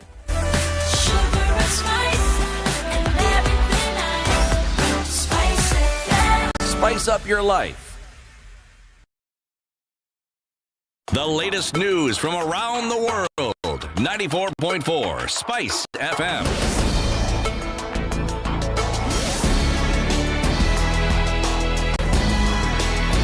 Good morning, this is Newswire. Dennis Aseto. Chief Justice Martha Koome has undertaken to ensure corruption cartels in the judiciary are identified, exposed and rooted out. Koome noted that judiciary ought to effectively clamp down on runaway corruption in order to be accessible to persons seeking services from the courts. She says these will also inspire public confidence in the institution. She said corruption corrodes the justice system and poses a grave danger to an institution if the vice is allowed to permeate. Now, the body of a Kenya Wildlife Service Chief Inspector who went missing while travelling from Marsabit to Nairobi 8 months ago has been identified among the bodies pulled from River Yala in Chaya County. Francis Oyaro's body was among the 26 retrieved from the river on Rivers Date. He went missing on August 28, 2021 when he was travelling from Marsabit. His identity was confirmed following DNA results. His wife Veronica Osore said the family was thankful to God that finally her husband has been found, but further called for justice, saying they wanted the matter investigated and action taken against those involved. And Nairobi Governor Anne Kananu has directed that all impounded motorcycles by City Hall and associated with petty offences be released. Kananu issued the directive after holding a consultative meeting with border riders aimed at streamlining the sector. She asked the riders to register in SACCOs, which is in line with a similar directive issued by Interior Cabinet Secretary Fred Matiang'i, so as to bring order and sanity in the city. She said the county will also partner with the border riders in issuing of biometric plates. Kenya is set to host the first trade facilitation summit in the East African region as the country seeks to increase international trade. Kentrade Chief Executive Officer Amos Wangora says over 200 stakeholders in the trade facilitation ecosystem are expected to attend, including members of the African Alliance for E-Commerce, which Kenya is a founder member and current president. Speakers will include trade facilitation experts from within and outside the African continent. The Korea Trade Investment and Promotion Agency has signed a memorandum of understanding of the Economic Innovation Partnership Program with Konza Technopolis Development Authority. The three-year partnership aims at facilitating the consultation and cooperation between Kenya and South Korea by establishing a master plan for the development of Konza Technopolis Smart City. This comes a year after the EIPP proposal submitted in March 2021 was approved by the Ministry of Economy and Finance of the Republic of Korea and allocated to KOTRA as the implementing agent. Government says the program will see the establishment of a smart city vision, concept and step-by-step comprehensive development plan that reflects the characteristics of the Konza Technopolis Smart City Master Plan. And AU's Inter-African Bureau for Animal Resources has launched a program aimed at controlling and eradicating livestock diseases. The 2022-2026 plan is a fresh push to eliminate livestock diseases in Africa, which have not only threatened food security but also hurt the livelihoods of millions of livestock farmers. The Bureau's acting director, Dr. Nick Nkwapa, said this marks a milestone for renewed efforts towards enhanced resource mobilization for the control and eradication of diseases known as peste despite its dominance by the global target of 2030. Least development countries in Africa, which are heavily dependent on wheat imports from Russia and Ukraine, could face food insecurity crisis. United Nations Conference on Trade and Development is projecting the Russia-Ukraine war to aggravate food insecurity in the continent, especially in North Africa and East Africa, which are already struggling with internal conflicts and precarious food security situations, with no option to replace the dwindling imports from the Eastern European states. In this context, and considering country-specific shocks, climate change, export restrictions and stockpiling, there might be a potential for food insecurity crisis in some regions, especially if increased costs of fertilizers and other energy-intensive inputs negatively impact the next agricultural season. Now, a member of a notorious gang that has been terrorizing residents of Thika Town was shot dead by detectives. The thug was part of a gang that was robbing pedestrians of their valuables along the Kiangombe Railway Road at around 9 p.m. Armed with a firearm and crude weapons, the thugs accosted two young men believed to be students at the Thika-based Mount Kenya University. The students who later told detectives that they were going to buy the avocado fruit were ordered to surrender all their possessions, including mobile phones, belts, shoes, and clothes. After complying, the badly shaken students were then ordered to surrender their M-Pesa PIN numbers at gunpoint, prompting one of them to let out a loud cry. This is Newswire. I'm Dennis Aceto. Good morning.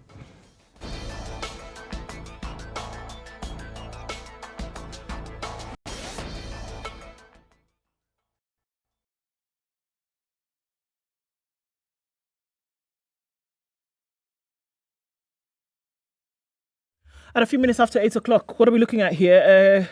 It's building up on the Thika Superhighway. We're looking at in and outbound traffic getting into the weekend. It's not too crazy, however. Just beyond the Utali Drift is where we've seen the bulk of traffic, most of traffic this morning. And also looking at Kiambu Road, looking a lot better as you get closer and closer to the Muthaiga Square. Coming out of Westlands is also where it was a bit heavy. We have that Chiromo circuit doing quite the thing this morning.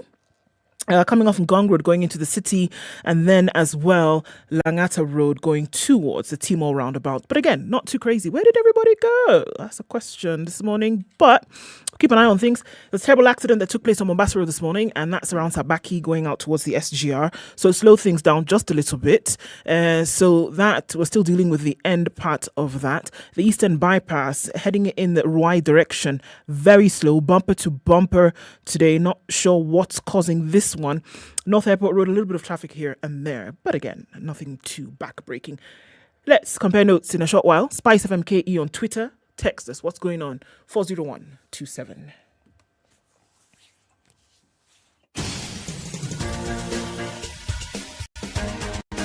This is the Situation Room, the home of hard-hitting political commentary and penetrating insights about the state of the nation. This is a talk radio experience like no other. The Situation Room, a place for hard truths, debates, and elevated conversations. The Situation Room, witty, political, engaging, deep, controversial. In the room, we have C.T. Muga, researcher, academic, seasoned political observer, a fountain of wisdom in these politically uncertain times. Ndu Okoh, Nigerian by birth, Kenyan by choice, communications expert, Pan-Africanist, a truth seeker and believer in people power, and Eric Latiff, agent provocateur, the man in the chair, seasoned journalist, news hound, a man who believes in punching up, not down. This is the Situation Room. The only It is way 7 to minutes start after your 8. day. Good morning. How are you doing? If you're just joining us, this is the third hour of the Situation Room this morning. Happy Friday. If you're watching us on KTN Home, if you are listening to us on SpiceFM, or watching us and following our conversations on digital platforms, we live stream the show on video and audio on YouTube and Facebook. And we also have conversations on Twitter. We have a new guest who's joining us in the studio. Before we introduce him, time for the day's proverb. Proverb of the Day, brought to you by Communications Authority of A Kenya. termite can do nothing to a stone but lick it. A termite can do nothing to a stone but lick it. Yes. Every time you hear it, you're visualizing it, right? Licking the stone or trying to lift it? You know what? Not necessarily. Not necessarily. Stone. We don't all have that kind of imagination. You know, Wanjiro gave it an energized perspective right at the very beginning.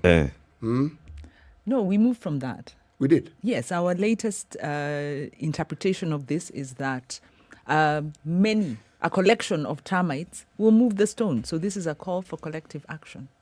Okay. Yeah. Wanjiro's concept of a stone, I see, is broad and all-encompassing. Pebbles, also stones. No, even stones Boulders, can be moved. Also stones. They can be In fact, rolled. take it further, even hills and mountains. Stones. Also stones. It doesn't say a mountain. It says a stone. That's intentional. It also says a termite. A Termite can do nothing. A stone. Yes. But Wanjiro, you are right. We must broaden our perspectives when we're looking at proverbs. Yes. Okay, this one is from the Sudan. It is from Sudan. Not southern Sudan. Sudan. Sudan.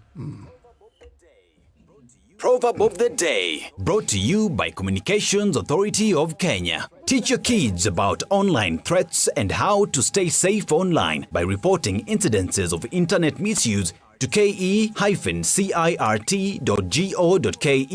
or call 0703 042 700. Mawasiliano kwetu. 10 minutes after 8, the conversation continues. We have a new guest in the studio. His name is Dr. Kanyenje Kakombe. He is the chairman of the Kenya Healthcare Federation. He'll tell us all about that. He's also an investor in the private healthcare sector.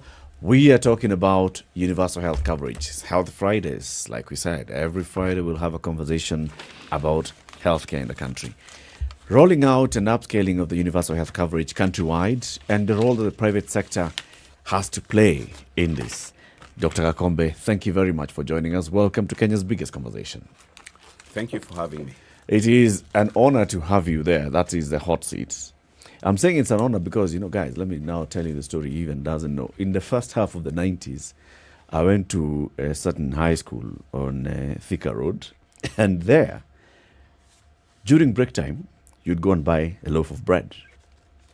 When you go to buy this loaf of bread... Was it the sliced variety or the unsliced variety? The unsliced variety of the loaf of bread. And it was cut into how many pieces? 3 or 4? It has to be cut into 4 pieces. Okay. So they become what? Chunks. Quarters. Okay? Bread chunks. Those quarters, a quarter of a loaf of bread in Mangu High School, up to date, is called a kanyaks. Kanyaks. The man who's sitting with us here is called Dr. Kanyenje. The origin of Kanyaks is here. Yes. That's a story we need to hear. That's a story we need to hear. Was an enterprising young man when he was in school, very many years before I joined. You can tell us about it. Dr. Kanyenje, it's good to have you on the show. Thank you very much. You started your enterprising journey very early. I had to. Had to? Had to. Why? Necessity being the mother of invention. I had to because I wanted a lifestyle that my parents couldn't provide. So I had to raise money to fund it. See, I come from the village. And my dad was a junior civil servant with 13 kids to raise. And that meant pocket money was 20 bob a term. And 20 bob a term was not enough to allow me to attend every function that I wanted to attend in school, and there were many. I was also a scout, and the scouts had no money either. We wanted to do more than we could raise. So I started selling bread to raise money for me and for the scouts. Wow. And before then, we were growing beans in Mango to fund the scouts. And before then, I was raising goats and chicken in the village to supplement parental income. So from Form 5, I became independent of parental support. I've been looking after myself financially since. Yes. Good journey. Yes. Powerful. That's a very powerful story. Oh, yes, it is. And, it has a legacy. Kanyaks. Yes. Up to date. Dr. Kakombe, you also have done quite a bit in terms of investing in healthcare. You can give us your bit of an introduction on that, the role that you play in provision of healthcare. It actually goes back to Mangu High School. Okay. Because many Mangu students ended up being doctors, as did my classmates. And to make medical school a lot easier for us, we formed study group. It was the best study group in our class. It was fun, and we passed exams, which is not an easy thing to do in med school. But along the way and during commercial breaks, we'll discuss our future as doctors. What are we going to do? This was the 90s, structural adjustment programs, no jobs except for doctors, no medicines in hospitals, 2 patients to a bed. And clearly that's not the system we wanted to work in. And we had 2 choices: to fix the problem or to migrate to other countries where the infrastructure was better. And many of my classmates actually in South Africa, in the UK, in the US, they moved out to go to places where they could practice medicine properly.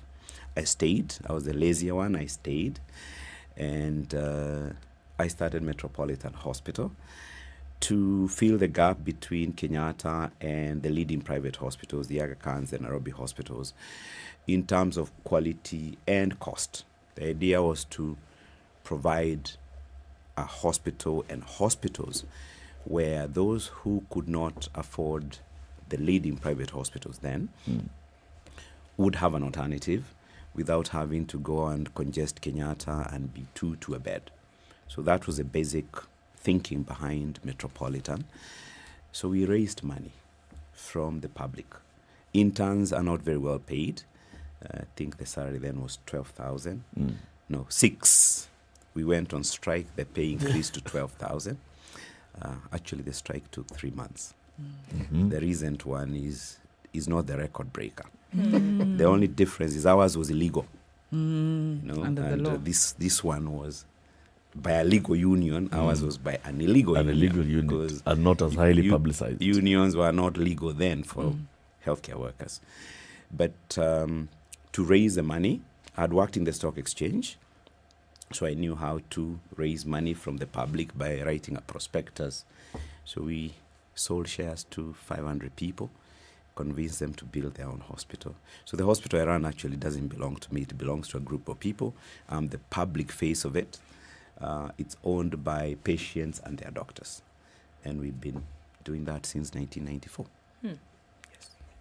It's very interesting because even as you paint that picture, Daktari, then I'm almost convinced that one of the ways in which we can solve or which the medical issues in the country can be solved then is through social welfare, or is through a collective coming together of practitioners, experience, expertise, and funding, putting it together to then solve the problem. Something that happened years ago seems to be the answer to some of the things that we are having now in terms of gaps in the health sector in the country.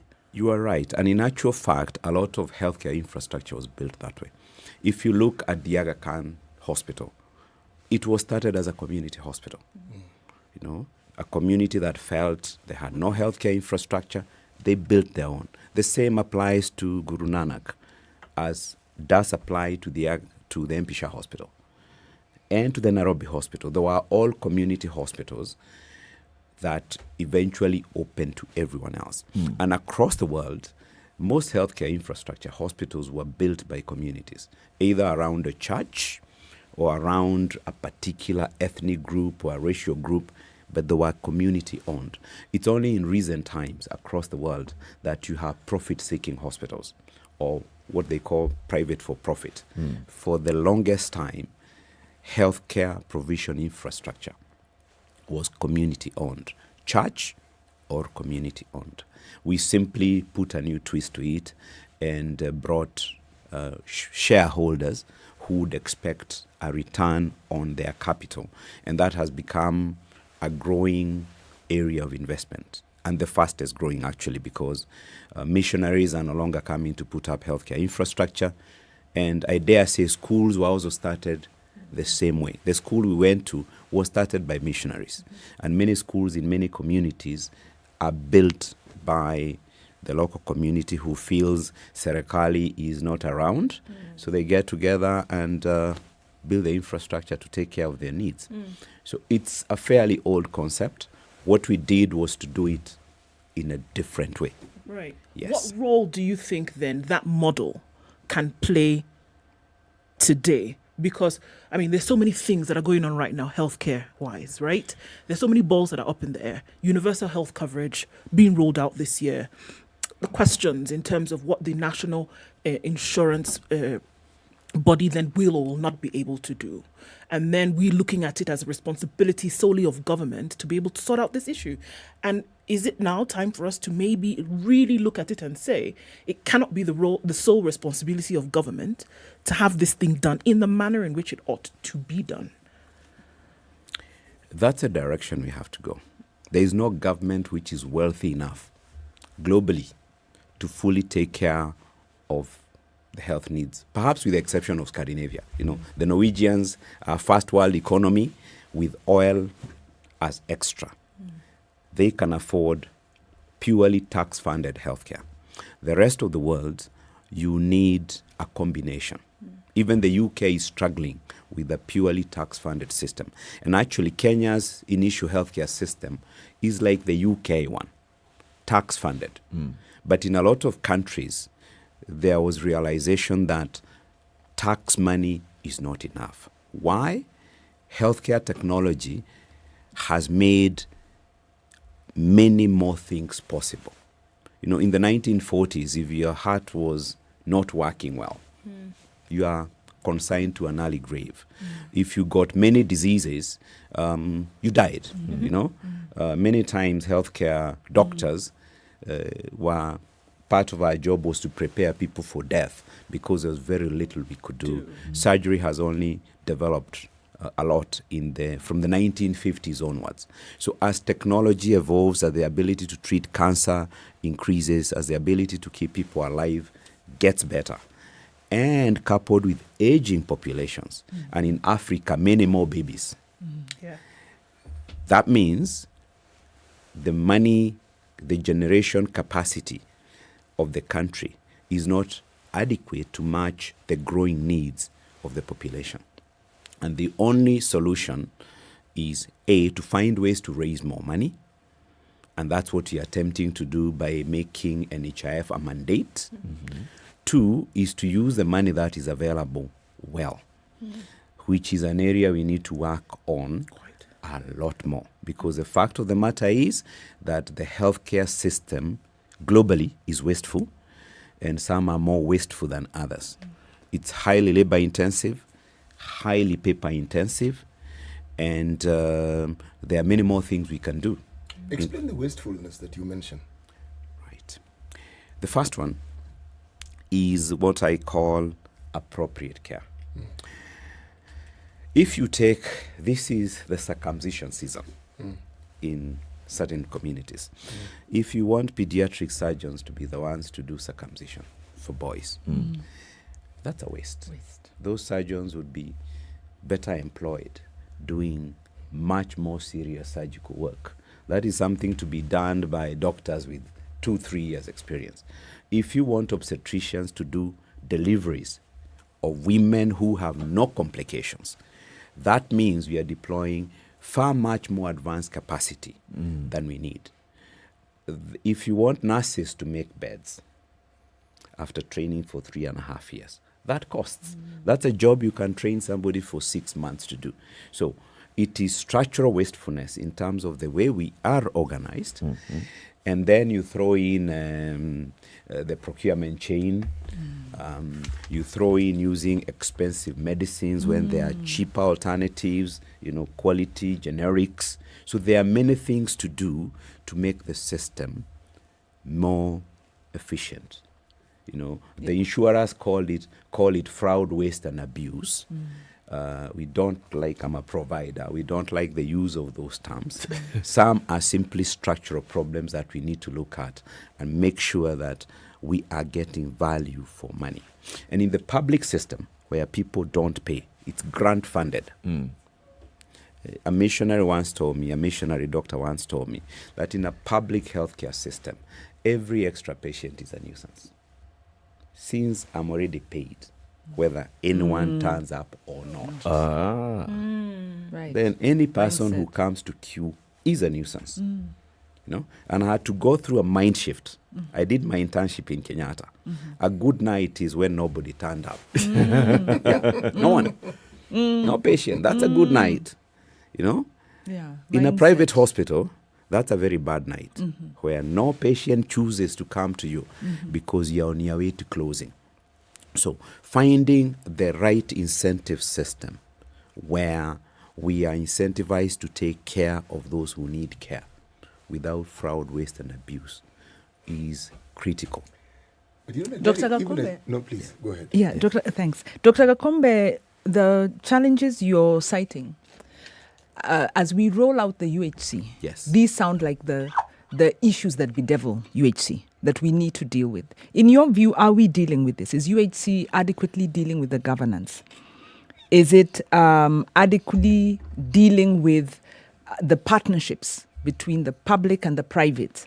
And is it doing so in a way that also considers the social? Because not everybody can afford to go private.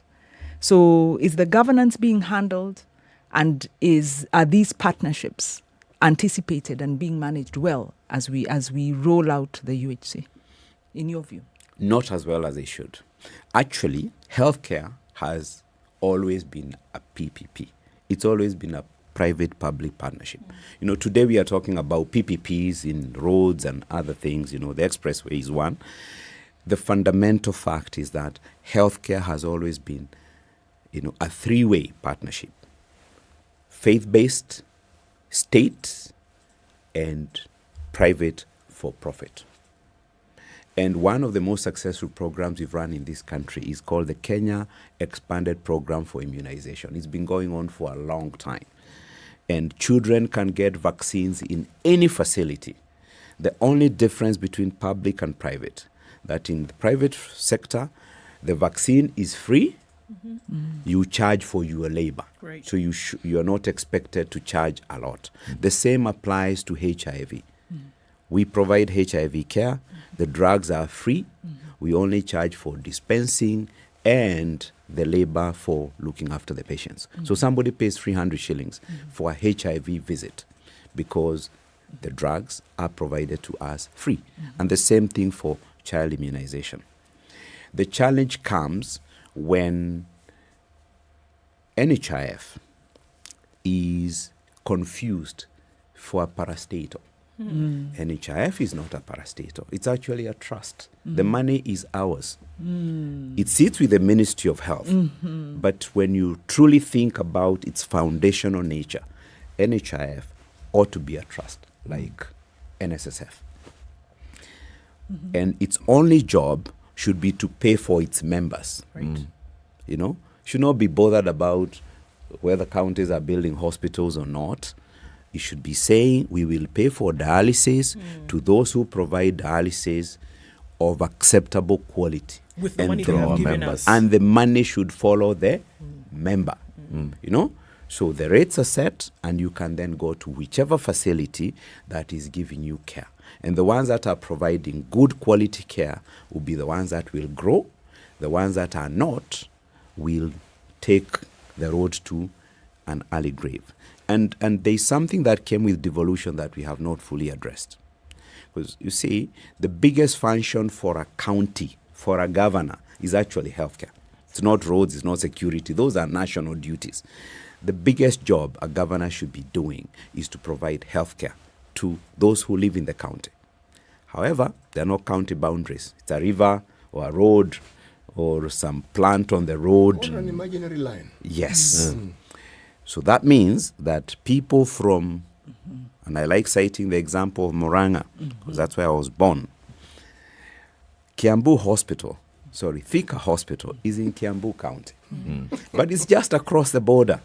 The biggest users of that hospital are from Machakos and Murang'a. So we are basically consuming Kiambu healthcare dollars, you know, and leaving Mwangiwairia and Mutua to use their healthcare money for other things. It's only a matter of time before counties begin to say, come on, you don't belong here. Now, before we get, or they decide we'll not invest, we'll have a very poor quality hospital so that people don't come. Because now the more you invest to make Thika Hospital better, the more the tourists you attract all the way from Garissa and elsewhere, except that they're not paying medical tourists. So when we took the route to devolution, one of the things we should have done in healthcare is to separate paying and provision, so that the hospitals are being paid for the work they do, they can grow, they can keep their resources, the way Mangu High School collects fees and does not contribute any of those fees to Thika High School. It's our money, you know, and I served on the board for 20 years. We raised money and used it in Mangu. Murang'a Hospital should be able to raise money and use it to improve. Some of that money should come from the governor of Murang'a, and some of that money should come from residents of Nyeri who come and cross a road and they pay a fee. So we have, of necessity, to separate paying and provision. And the mandate does help us to do that. However, when we start looking at NHIF as a cash cow to fund county infrastructure, we forget that the member who put his or her money in NHIF was not paying, expecting to only be confined to a county hospital. because the county hospital we have already funded through taxes. That we are already entitled to go to through taxes. Of course you will say that because you're in the private sector. But let's let's get into that debate after this break. It's 8:30. Our guest this morning is Dr. Kanyenje Kakombe. He's the chairman of the Kenya Healthcare Federation. He'll tell us actually about the Kenya Healthcare Federation. Actually, do that before we take a break. Who is the Healthcare Federation? The Kenya Healthcare Federation brings together all the players in the healthcare value chain, from manufacturers to providers. And I'm taking the two extremes. So anyone in that space joins the Kenya Healthcare Federation, either as an organization or as an association. And the idea behind it is that if you're going to achieve better value for money for the person accessing healthcare, then we have to work at making the entire value chain more effective and efficient. So you're looking at the private sector. The private sector. Private of health. sector. Yeah. But we do engage with government. To the Ministry of Health is our mother ministry. We engage with them so that policies, laws, regulations are enabling for both private and public providers. Okay. For example, faith-based providers, the only difference between them and a for-profit hospital is that they do not distribute a dividend. They still have to balance their books. They still have to be economically sustainable because there are no donations available to many of them today to maintain the infrastructure. So our problems are not different. And therefore, there are many things we can do to help the entire healthcare ecosystem become better. Time for that break. It's 28 minutes to 9. We are live on KTN Home, SpiceFM, and online. We'll be back shortly. This is the Situation Room, the only way to start your day. Classic soul, R&B, smooth jazz, neo soul, and nostalgic ballads. Make some noise. Yeah! You're listening to Spice FM. The group of leaders we are having now, these are just like the polymers. The chemical composition is the same. Are you corruptible? Hopefully not. And maybe that's part of the problem. People who have done about 300 speeches and they are not saying anything. What makes you think that they will come in with something really dramatic? Don't miss out on the latest from Kenya's biggest conversation. SMS TSR to 22840.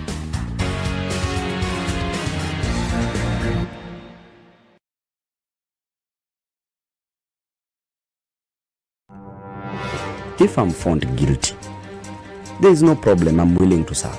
I have no problem. Jails are meant for human beings. They say a society gets the leadership it deserves.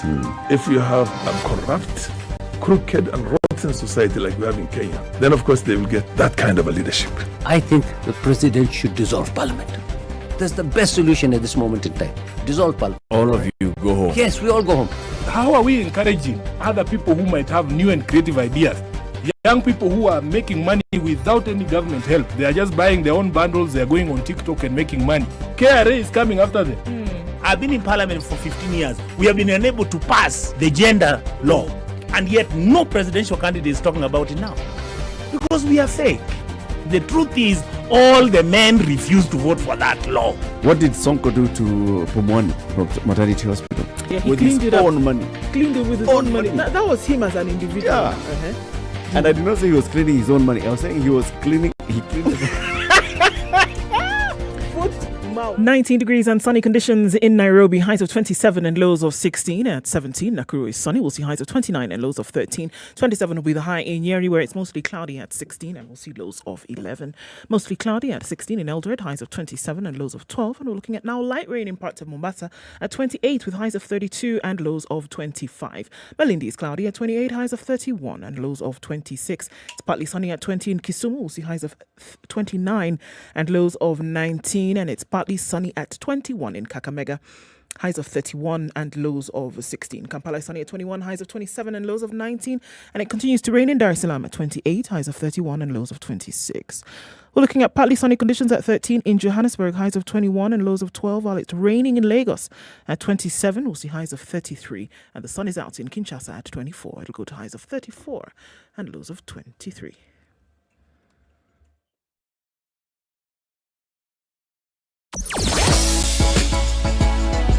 Sugar and spice and everything nice.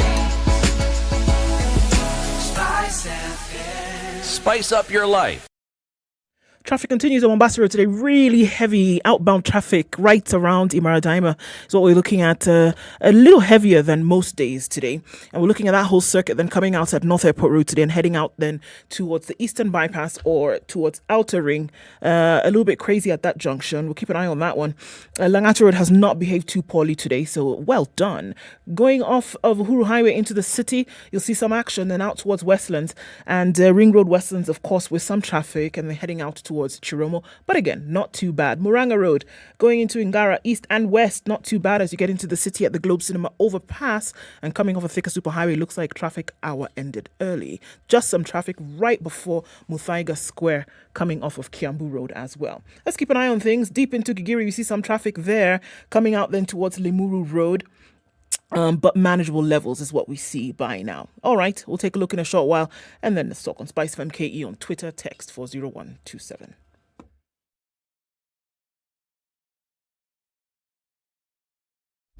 Classic soul, R&B, smooth jazz, neo soul, and nostalgic ballads. Make some noise. Yeah. You're listening to Spice FM.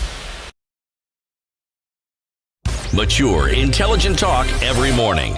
Spice up yourself.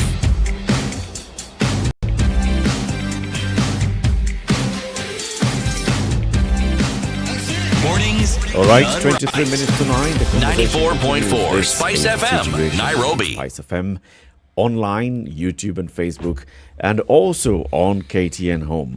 Eric Latiff, Okoh, CT Muga, usual guests. Today we have a guest host, Wanjiru Gekonyo, from the Institute for Social Accountability. And our guest this hour, which is Healthy Fridays, is Dr. Kanyenje Gakombe. He's the chairman of the Kenya Healthcare Federation and also founder. And what are you now at Metropolitan Hospital? Founder and CEO. Founder and CEO at the Metropolitan. We're talking about the role of the private health sector in the provision of universal health coverage. We know it is now being upscaled nationwide. The president officiated that function. We've seen the re-engineering of NHIF.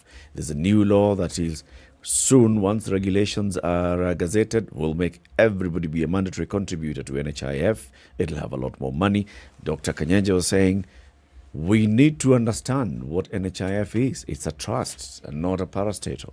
Trust means that it's serving its members. So soon everybody will be a member, Dr. Gakombe. But then you're also saying that the NHIF money should not be looked at as this pot where people are contributing and then the government will use the money to start developing healthcare infrastructure in the country. The NHIF should be viewed as this money that is going to support its members.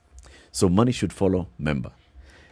As we were going to the break, I told you, this one, of course, you have to say this because you are in the private health sector. This is where you've been. If we say that, don't you think there's also some sense in saying at policy level, let us use this pool to also develop the public healthcare infrastructure? Eric, before he answers, can I say something? Huh? Say it. The good doctor mentioned something about the nomadic nature of healthcare seekers, somebody moving from one county to the other. And as you were speaking, the thing that occurred to me is, if the money follows the healthcare seeker, it'll balance out. What it means is this. If you have ensured that your hospital has the services that people require, they'll be compensated for it because the NHIF will pay for the services that are required in that hospital. So it'll up the game. Now, if it therefore means that this particular healthcare seeker may want to go to a private hospital, it does the same thing. What it means is the citizenry are given the opportunity to seek care where they wish to seek care, but also it also means that the support that is demonstrated in the money that NHIF pays is then also distributed in accordance with the healthcare seeker. Yes. So the PPP that he mentions becomes a reality, an even bigger reality. Yes. The issue, though, we are saying the same thing, I think. But remember, there are three healthcare providers. There is the private for-profit, there is the missionary, and this is the religious-based, and then there's the public. Now, private for-profit is able to raise money from floating a bond or whatever. The religious one is able to raise money from community and the other benefactors. Public has a constrained pot. Do they? Yes. How? Taxes. Budget, taxes. That's where the money comes from. Now, how do we raise the level of public? Public has an advantage, Eric. Yes. Public tends to be nearer to the people. Now, the reason why people then migrate is because what they are supposed to have actually provided, they do not provide. Even this constrained budget we speak of doesn't do what it's supposed to do. So, what am I saying? I am thinking that the only way people are forced to up their game is when they realize that this very same money that they could have been receiving because they can't receive it is going elsewhere.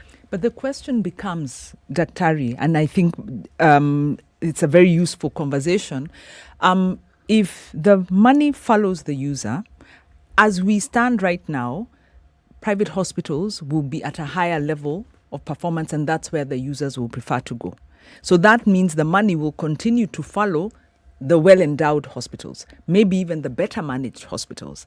So can we not separate the governance issue, which must be dealt with, but also consider those users who can't contribute as much, who also need quality, who would get left out if we allow the money to go into private? Because then inevitably it will be the higher contributors who will benefit more. You know, even if these government hospitals end up collapsing, let them. You know why? How long are we going to put up with this nonsense where every so often you hear of money being injected? And by the way, this free medical care we talk about isn't free. People pay, okay? People pay for services within public hospitals. You're never really told where this money that people pay for go to. You're never shown anything that is done with this money. The collapsing of these hospitals will give us an opportunity to think rationally about how we manage our public hospitals. And perhaps the PPP that the good doctor is talking about can now be brought into the discussion of, okay, it's a public hospital, but how can we go about ensuring that this public hospital works well? So long as they are limping, the private yes, sector into it. yes. So long as they are limping along and pretending that they're providing service that they don't actually provide, this game will continue. So if it means they'll be starved of money and they collapse, let them. What about the majority who can't pay? Yes. The majority of Kenyans cannot afford to pay for health, cannot contribute adequately to support healthcare services, cannot pay enough tax to support healthcare services. Remember, City, there's going to be some 5 million people who are going to be funded, whose NHIF is going to be contributed by the rest of us taxpayers. You said because 5 million. And then we are saying that those ones, that money will go to Dr. Kanyenje. You know, Eric, there's something that Can we start with dialysis? Yes. Please. Let's take a journey down memory lane. There was a time dialysis was only in Kenyatta National Hospital. Yes. And this is one of NHIF's greatest success stories. So anyone who needed dialysis either died because it wasn't available or had to find relatives and a place to stay in Kenyatta and start queuing at 3 a.m. to access dialysis. Then NHIF introduced a dialysis package. And the private sector, because it has a shorter reaction time, you don't need, the budgeting cycles are shorter, decision-making is shorter. Dialysis units were put up in county hospitals, in faith-based hospitals, in private hospitals, even as private standalone dialysis units. And today, many Kenyans are being kept alive through dialysis as a way to get a kidney and a kidney transplant. There are many places they can go to access dialysis. Because when you're talking about healthcare, the first question is access. Is it available? Because you could have a medical card. If you remember that accident in Busia many years back that involved senior government officials, The AR cards. The plane crash? Yes. The AR cards were useless out there. Because you have a gold card for AR, but no access. No one even knows what it is out there to accept it. And even if they do, the infrastructure is not available to provide the care one needs. So the first issue is access. The second issue is affordability. The third issue is quality. Then there is equity, right? So dialysis is now available. The money is following the patients, and they move from public to private depending on the quality, perceived and actual, and accessibility, so that you're not traveling across counties. So we've done quite a bit, and we must celebrate what we've achieved with dialysis. Cancer care, chemotherapy. NHIF began to pay for chemotherapy, and there are now centers, both private and public, where you can go and get chemotherapy. So by the money following the member, the better providers, public or private, we must defocus on the ownership and focus on value. Because when you focus on who owns the facility, we miss the point. The point is the facility there, and is it affordable, and is it providing quality care? The largest private hospital in Kenya, one of the largest, is actually inside the Kenyatta National Hospital. We tend to forget, but Kenyatta has a private wing, and that private wing is bigger than Metropolitan. It's actually a private hospital within a public hospital. Many hospitals had what you used to call an amenity ward, where you paid to access, although it's in a public institution. And part of the idea was to subsidize the cost of care for those who could not afford it. So when we focus on the ownership of the infrastructure, we miss the fundamental point that the point should be on the healthcare consumer. Right. Yeah. Are they getting access? Is it affordable? And NHIF will then pay. Let's say they pay, for example, 9,300 for a dialysis session. In Metropolitan, in KNH, wherever one goes. So are we saying that's what the conversation ought to be? Because, I mean, over the last 3-4 weeks, that has been the argument between public and private, taking it to the doors of NHIF and saying, look, you're saying at public hospitals, pay 18,000 odd for the 3 sessions that you would need of dialysis in a week, for example, right? Yeah. Private hospitals are saying, absolutely not. We cannot afford to give this care for this amount. So are you saying then that essentially if you're going to say 18,700 shillings, whatever, it doesn't matter whether it is private, it doesn't matter whether it is public, pay that amount? Or should we now start looking at what's it going to cost to do it at the private level? And because we've already buffered the public sector, or should it just then be across board? If we can offer this kind of care at this cost, it shouldn't matter the cadre then of the medical facility.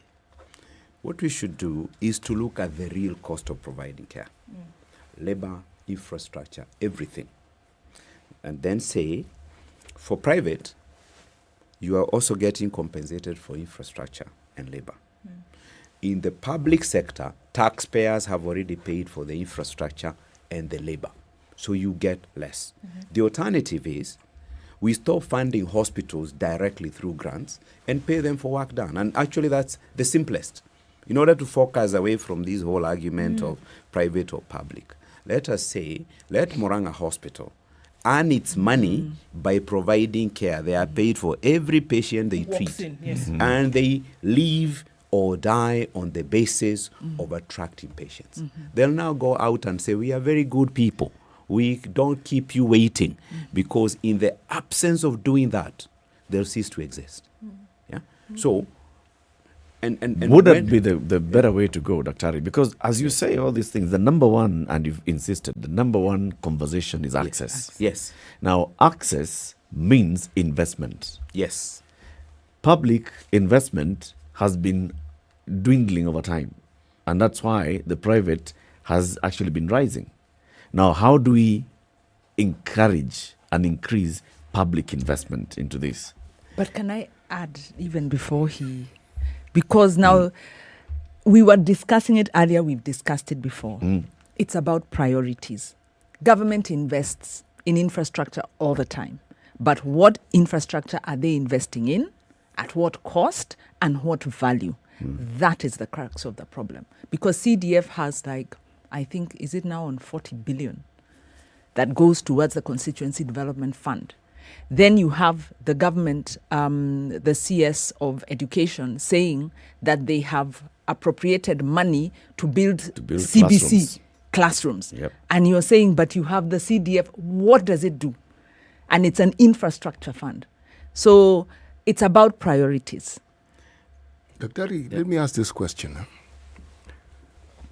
You talked about wastage. Yes. And I had never understood some of these things until I talked to somebody called who was by the title a health economist. Yes. And listen to those people. It was like waking up to a reality that has been around you all this time and you didn't even know how to compute it, how to look at it. But it also brought me to another reality that I had participated in because I had seen it. It's called task shifting. Yes. See, one of the ways in which he talks about health professionals, the things that they do.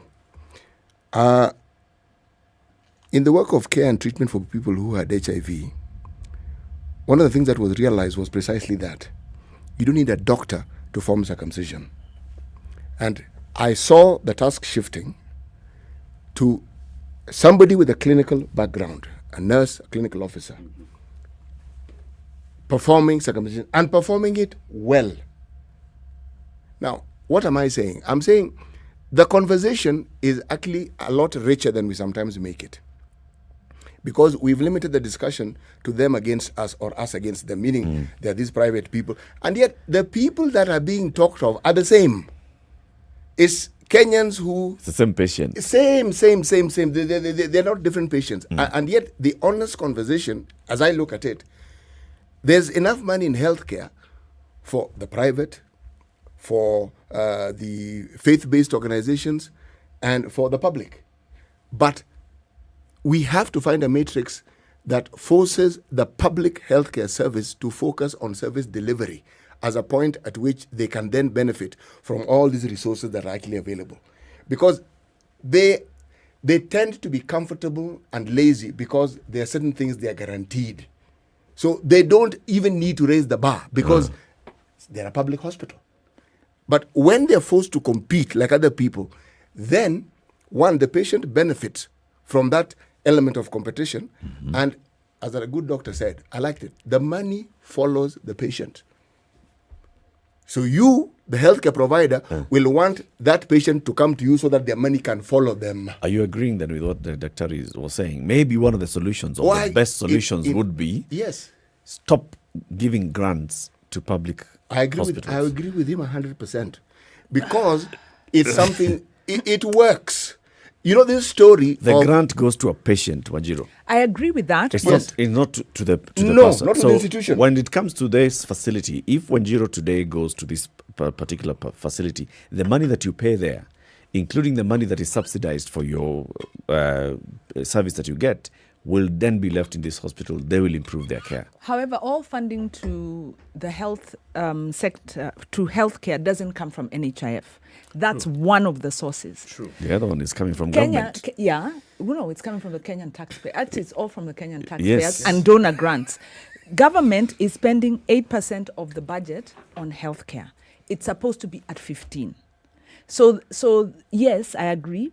Possibly NHIF the money needs to follow the patient. But the other side of that is you need to support the sector, recognizing that there are some places that do not have the resource capability to provide that level of infrastructure. So one, we need more funding.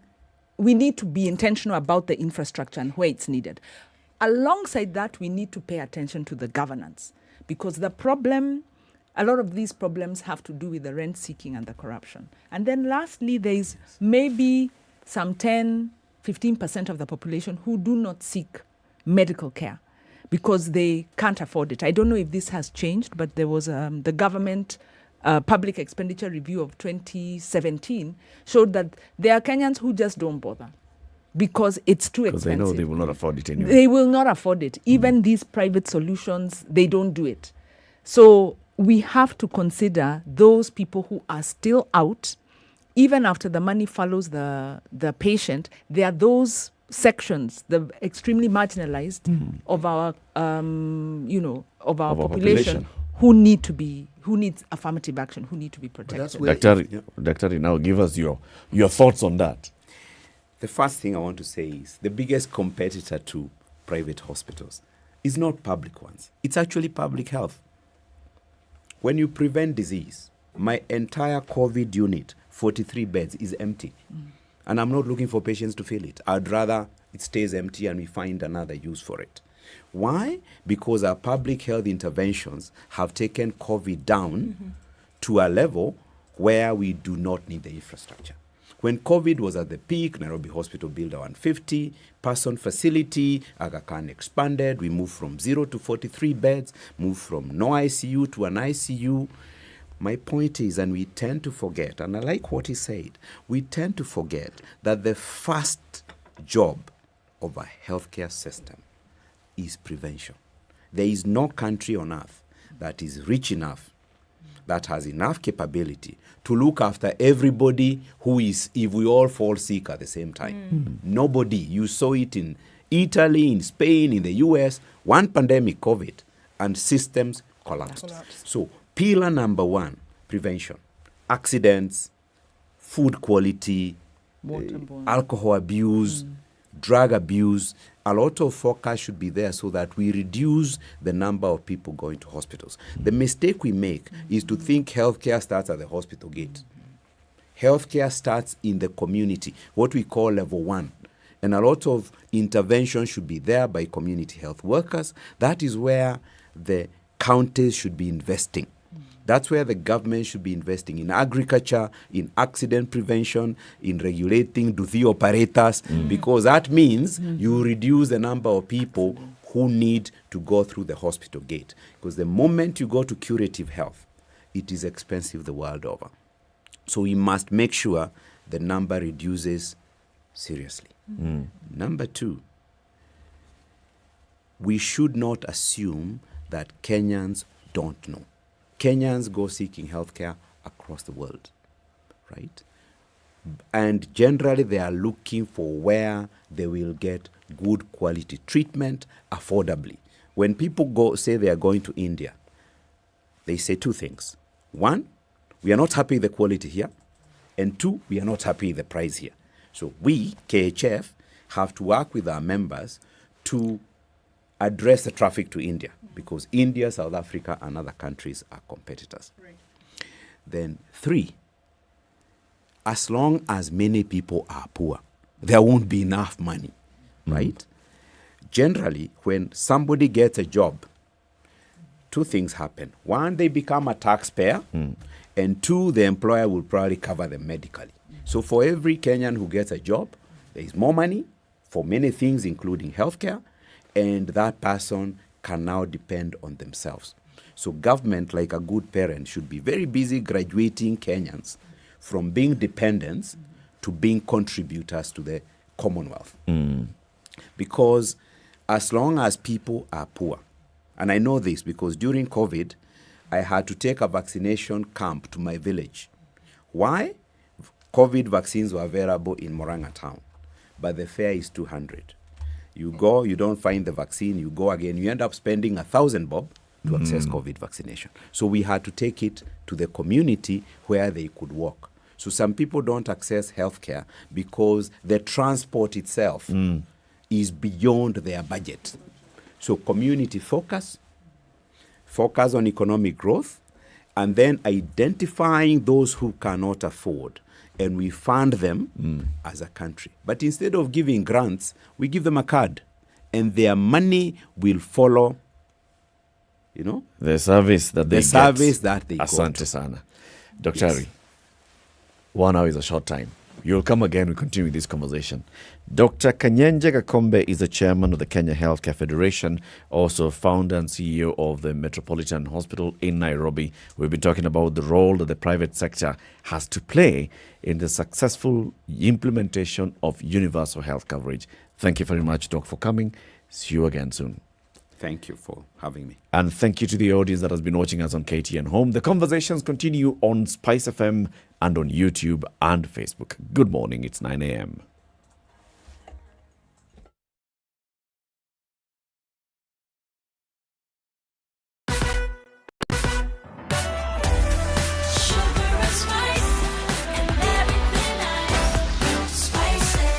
Spice up your life. The latest news from around the world. 94.4 Spice FM.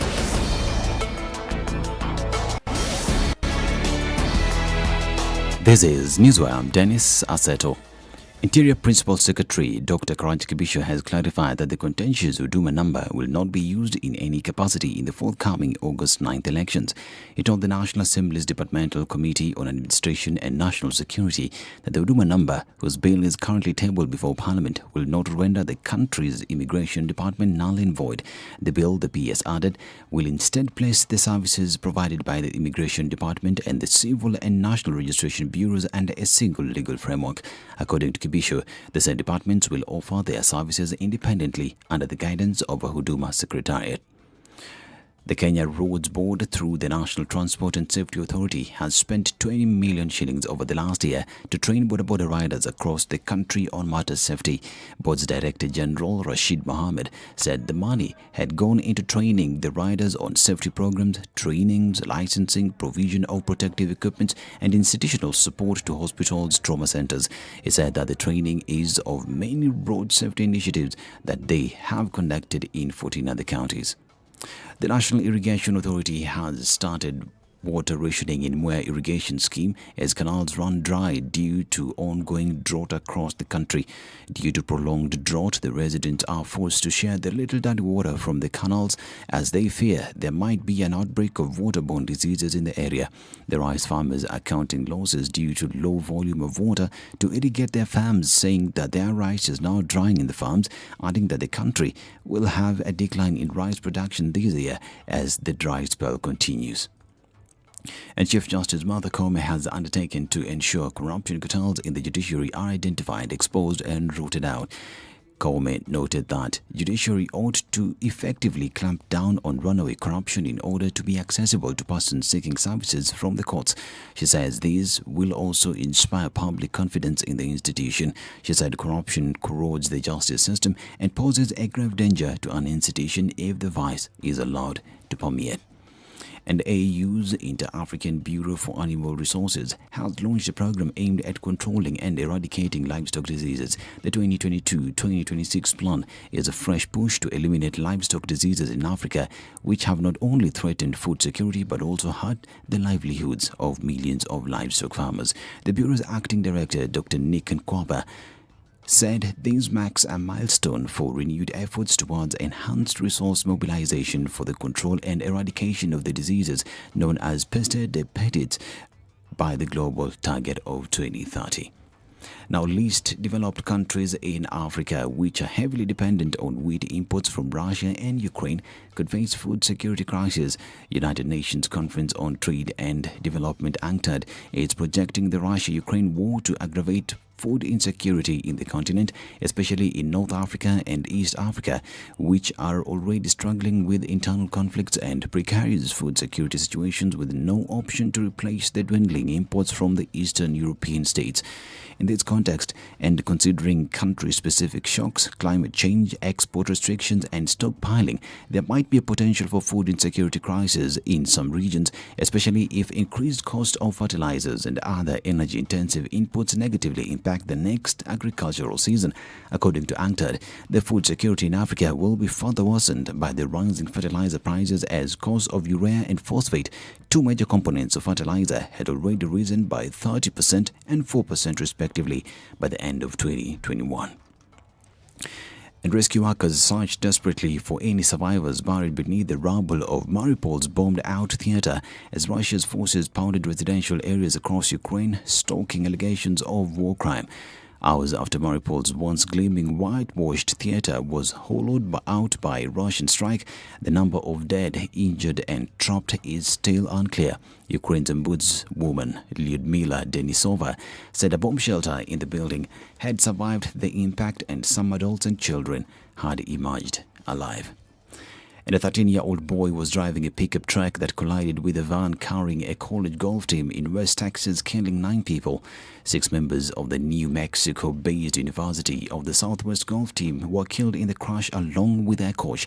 The 13-year-old boy and his 38-year-old father, who was riding in the pickup truck, also died in the accident, which occurred near Andrews, Texas. According to the Texas Department of Public Safety, the pickup veered into the oncoming lane, colliding head-on with the van. This is Newswire. I'm Dennis Sato. Good morning.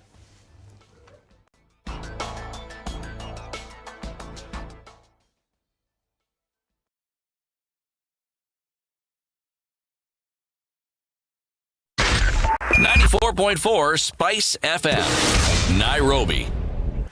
All right, so we're looking at a traffic situation a few minutes after 9 o'clock, and has gotten just a little bit better off the Thika Superhighway getting into the city. That doesn't look too bad. And Gong Road looking pretty good as well. Raila Odinga Way didn't have too much of it, and today Langata Road has behaved splendidly. Coming off of Uhuru Highway into the city and then out towards Westlands, not too bad either. Jogo Road started really early and still continues in and outbound traffic all the way onto Landis and out towards the Kamkunji roundabout. So that's still doing its thing. Mombasa Road had a little bit of a hiccup earlier, but looking a lot better now. So it looks like a traffic hour will end early this Friday. The good weekend beckons. All right, let's take a look in about half an hour and see what it looks like. But it looks like we will be able to get through without too much of a scratch. Right. Let's talk on SpiceFM KE on Twitter. Text 40127.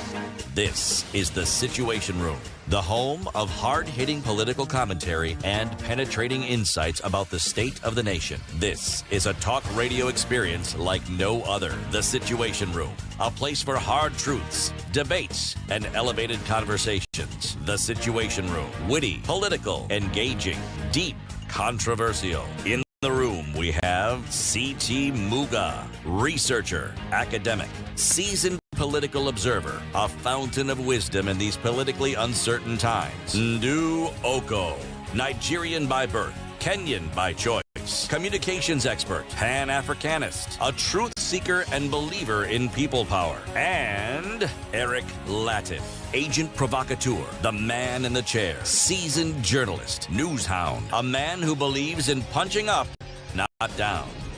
This is The Situation Room, the only way to start your day. It's 7 minutes after 9. This is Kenya's biggest conversation. It continues. This is the final hour of our show this morning. We have a new guest in the studio. We will be taking photos at KICC after the show, and the CEO is here to take us there, to take the photos from up there. But, City, the day's proverb? You know, you lost me there for a moment. I was just... Proverb of the day, brought to you by Communications Authority of Kenya. Can come later. A termite can do nothing to a stone but lick it. This is a proverb from the Sudan. A termite can do nothing to a stone but lick it. Now, this is where you ask if a termite has a tongue. And this is where I respond by telling you, ask the termite. Ask the Sudanese. Yes, exactly. Why are you asking me? I'm termites in Sudan have tongues. Have long tongues, and like chameleons. Everybody else, you don't know. Nana Geshaga is the CEO of KICC. You'll tell us whether you've seen any termite that has a tongue. Ever seen a termite licking a stone? Oh. I haven't.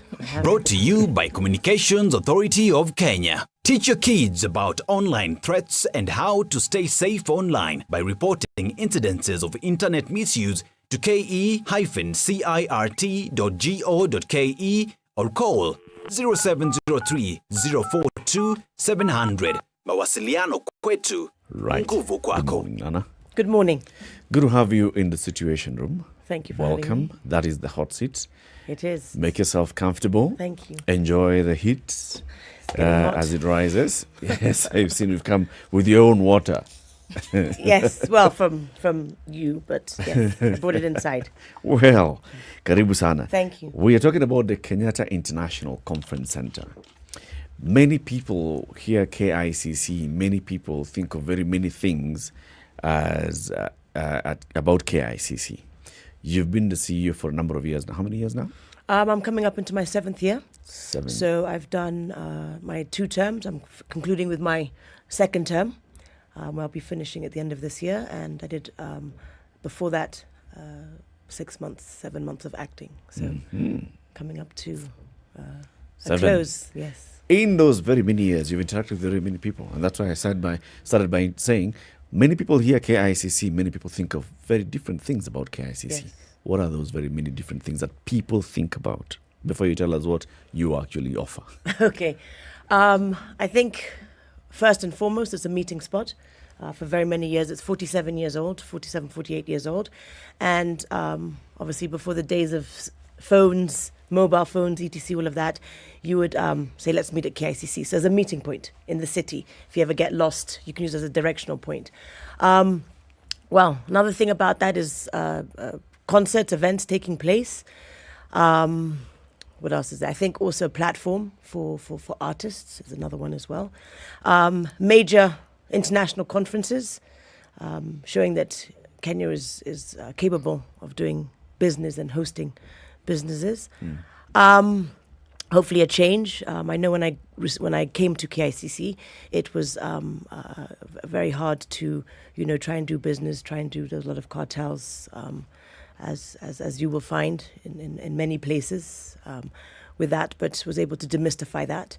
And hopefully just a place now where I would like to say that people have an easier event space to be able to carry out. And again, we don't have a rodent problem, but it's mice that we do. So it's, our meetings, incentive travel, conferences and exhibitions. So with that. And that is what MICE is all about. Yes. How many? So we have, let's define KICC. This is City Hall Way. Yes, the City Golden Hall Square Way, sort of thing, yeah. That square all the way starting from the Supreme Court up City Hall Way to Parliament Road, down Parliament Road to Harambee Avenue. Treasury. To the Treasury. That entire area is KICC. It is.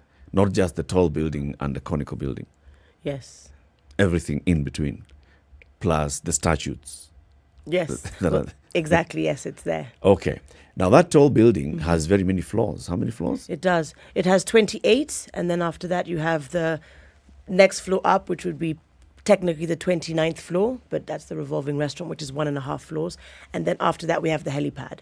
So 30 floors in total. Once upon a time used to be the largest, tallest building, but now obviously superseded by other buildings, which is a good thing. Others have come up. Yes. So is there also office space at KICC? It is. So again, we are an event space and also we are a landlord.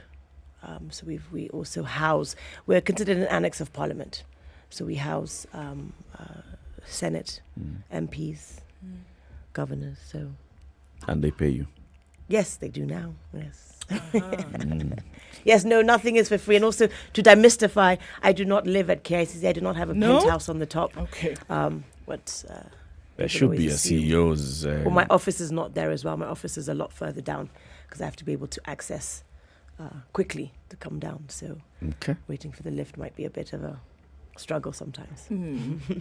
It was, I remember when I first came and I also, I saw the different pictures and I would hear the different things, and coming into Nairobi, KICC was monumental in terms of what then it presented for a lot of people. People who travel from different parts of the country would come, and the thing is that you wanted to take a photo at the KICC. I remember seeing many when people, I think, were trying to put their finger on the building and things like that. Yes. Do you think that it still represents the same? Does it still represent the same for people as iconic? And then even looking into, 21st century business and Nairobi being the regional hub that it is for so many things, does it play a role still in all of this? I believe it does, and I'd like to hope that it does. It is an iconic building. As I mentioned, it's, one of the... we have a lot of foot traffic of people coming to visit, so with that.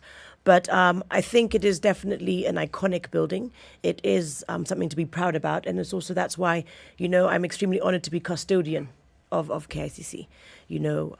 My job at KICC was to do one thing, make sure I leave it better than I found it, and I hope that's what I've been able to do. So, iconic building, my first task when I got there was because it was known as the Samsung headquarters. We had that advertisement on it. So again, that was one of the things we were able to bring down and remove, because obviously with the architecture and everything like that was to be able to bring it back to that specific type of iconic building. And then after that, hopefully with the different events that we've been able to host, the different people we've been able to support, the different international meetings we've also been able to host, I do hope that without drilling it into people that it is an iconic building, people are already beginning to say that. They're like, yes, it is coming back. So to answer your question, it is an iconic building, and I think it's really up to the person who is left in charge to ensure that that continues. It's like if you're left something, an heirloom, it's up to you to decide whether or not it's going to be part of your family as you pass it down. So I think with this one here, I want to make it clear. I'm not saying that KICC is my family type of thing, but I'm just making coalition to that. But again, with that, and going back to, I'm a civil servant at the end of the day. And the first order of business as a civil servant is to be extremely proud to be custodian of such a large institution. And is it and should it be then the first port of call for external visitors? Because I think around cities in Africa, I think about the Abuja Convention Center, I think about the Kigali Convention Center, Johannesburg. Let's just look at the continent, and convention centers in the middle of in the city or in the capitals of these countries would more often than not be the first port of call for external meetings, international things like that. Should it still be, whether Nana Gachagua is there at the end of 2022 or whomever is going to be there in 2023? Should it be? I think it should.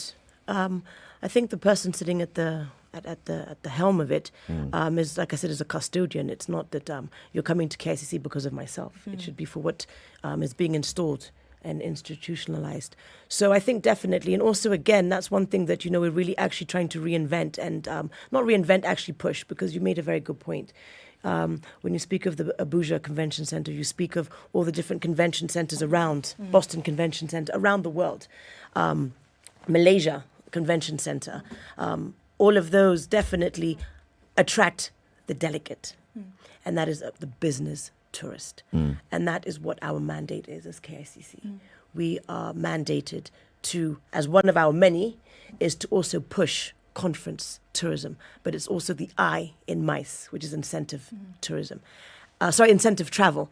And having said that, the business tourist is very different to the regular tourist, because the business tourist, you're normally coming by yourself, you're a delegate. So we've dubbed it the delegate experience. And that is something that we're embarking on heavily this year in terms of getting that name out there.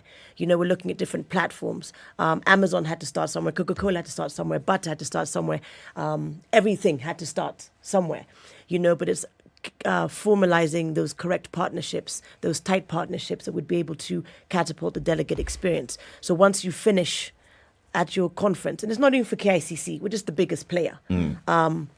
But again, once you've finished, you then are able to travel, you're able to now do a safari, a beach, all of that. And it's leaving your dollars here in the economy. It's that ripple effect. So again, we do play, when I say we as a delegate, as business tourism, it plays a huge part in the tourism number in the economies. So again, as a business tourist, yes, definitely, that is who we are marketing. I believe that should be the first point of call. But then again, we work now closely and also let everybody know that, we also have the hotels. We've got to have that seamless connectivity into the country. The hotels have got to have that great service, and also again, Kenya's got to be able to offer something for the delegate. Not only travel, because yes, you can go on safari by yourself, you can go sit on the beach by yourself, but our shopping, go to the mall, go to the cinema, things that people like and can do by themselves, because that's most of the time that they're going to be doing that, and Kenya's on the bucket list, so Why not? You've said something, and I think I agree with you, that KICC sits in the driver's seat of the incentive tourism. Working, I'm sure, in collaboration with the Kenya Tourism Board. Of course. Have you defined that delegate experience, as you've called it? Have you been able to actually say, so this is the delegate experience of somebody comes to Kenya, you're coming to a meeting, whether you're coming to KICC or not, but you're a delegate coming for a conference, for a meeting, for an expo in Nairobi. This is what you're going to experience, and KICC is right there. What is that experience? It is, and we've been able to do that. We've actually got videos that are coming out now. We're going to be releasing them from the 1st of April. And then also, again, what is it? It's basically the same thing. You come into Nairobi, you are obviously in the city, so you're welcomed. We're also working with the Kenya Airports Authority to be able to have a delegate line when you're coming in. And then after that, when you're in your hotel in Nairobi, you come to the meeting. After that, what are you doing in the evening? We team up with, of course, the different restaurants, the experiences, the nightlife. Now that, the pandemic is hopefully a bit on the downside, obviously all protocols observed, but still being able to do that. The same way that in London you'd go out and they have the big theatre district to watch a play, or New York. Here, what can we offer? We can offer the nightlife. We can offer the gastro experience, the dining experience, which is huge. Everybody, and again with social media, everybody wants to capture that picture. Everybody wants to do that. Again, we're also doing packages, so 3, 5, 7, 10-day packages. So depending on what you're able to do when you come. Because again, like I mentioned, it's normally your company or somebody who's paying for you to come as out for training and everything like that. So if they're already paying for your ticket, why not? It's no charge to extend it. So a lot of people are doing that now. So they're doing that. So 3 days can either be going up to Nakuru or Naivasha or to the national park. We are the only city in the world that has a national park in the city. So within 30 minutes, you can experience that. You can do a sundowners in the park after you finished your meeting, or sunrise game drive. If you've got a bit more time, we like to package it. So maybe do 2 days on safari, 3 days at the beach, so making up the 5 days. And then your 10-day is basically everything all together. Nairobi, Naivasha or Nakuru, the safari and the beach. So Again, who's putting this together? We team up with we also have now teamed up with the hotels. And that's what we're actually now pushing to do, because we're also now having and inviting all the hotels. We like to think of it as being inclusive, not exclusive. Is there a formal organized meeting committee that is working on this? We have a projects team at KICC. We've written to a lot of the hotels, 4-star, 3-star, 5-star, 2-star guest houses, because of course, again, it's dependent on your budget with that. So after we've done that, the team are now formulating, writing to everybody, inviting them to come on board, because again, we are going to be redoing our website, like I said, when we're launching, and you have a drop down. So our preferred partner hotels. But again, this is nothing that is exclusive to anybody who has got a property that obviously fits the criteria in terms of that standard that you need to meet.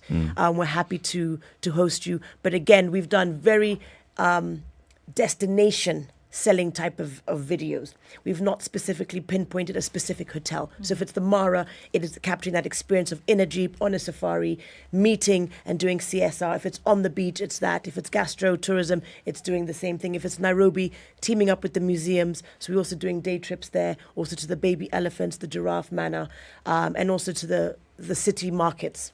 So again, we've been very broad in terms of what the experiences are, not saying this is a hotel that you've got to stay at. Right. We leave it up to you. Correct me if I'm wrong, yes. Nana, but I get a feeling that, yes, KICC should be at this table, but there should be a formal, clearly organized team that is actually working on this project. Because I'm just thinking the Nairobi City County government ought to be primary to this conversation. So we have the National Museums. This is under the Ministry of Sports, Culture and Heritage. They should be there. KTB, Ministry of Tourism, that also brings in KWS for the parks. They should be here. We have the hotel associations. What is the Hotel Keepers Association? Hotel Keepers yes. Association. With the chair, Mike Masharia, yes. They come in here.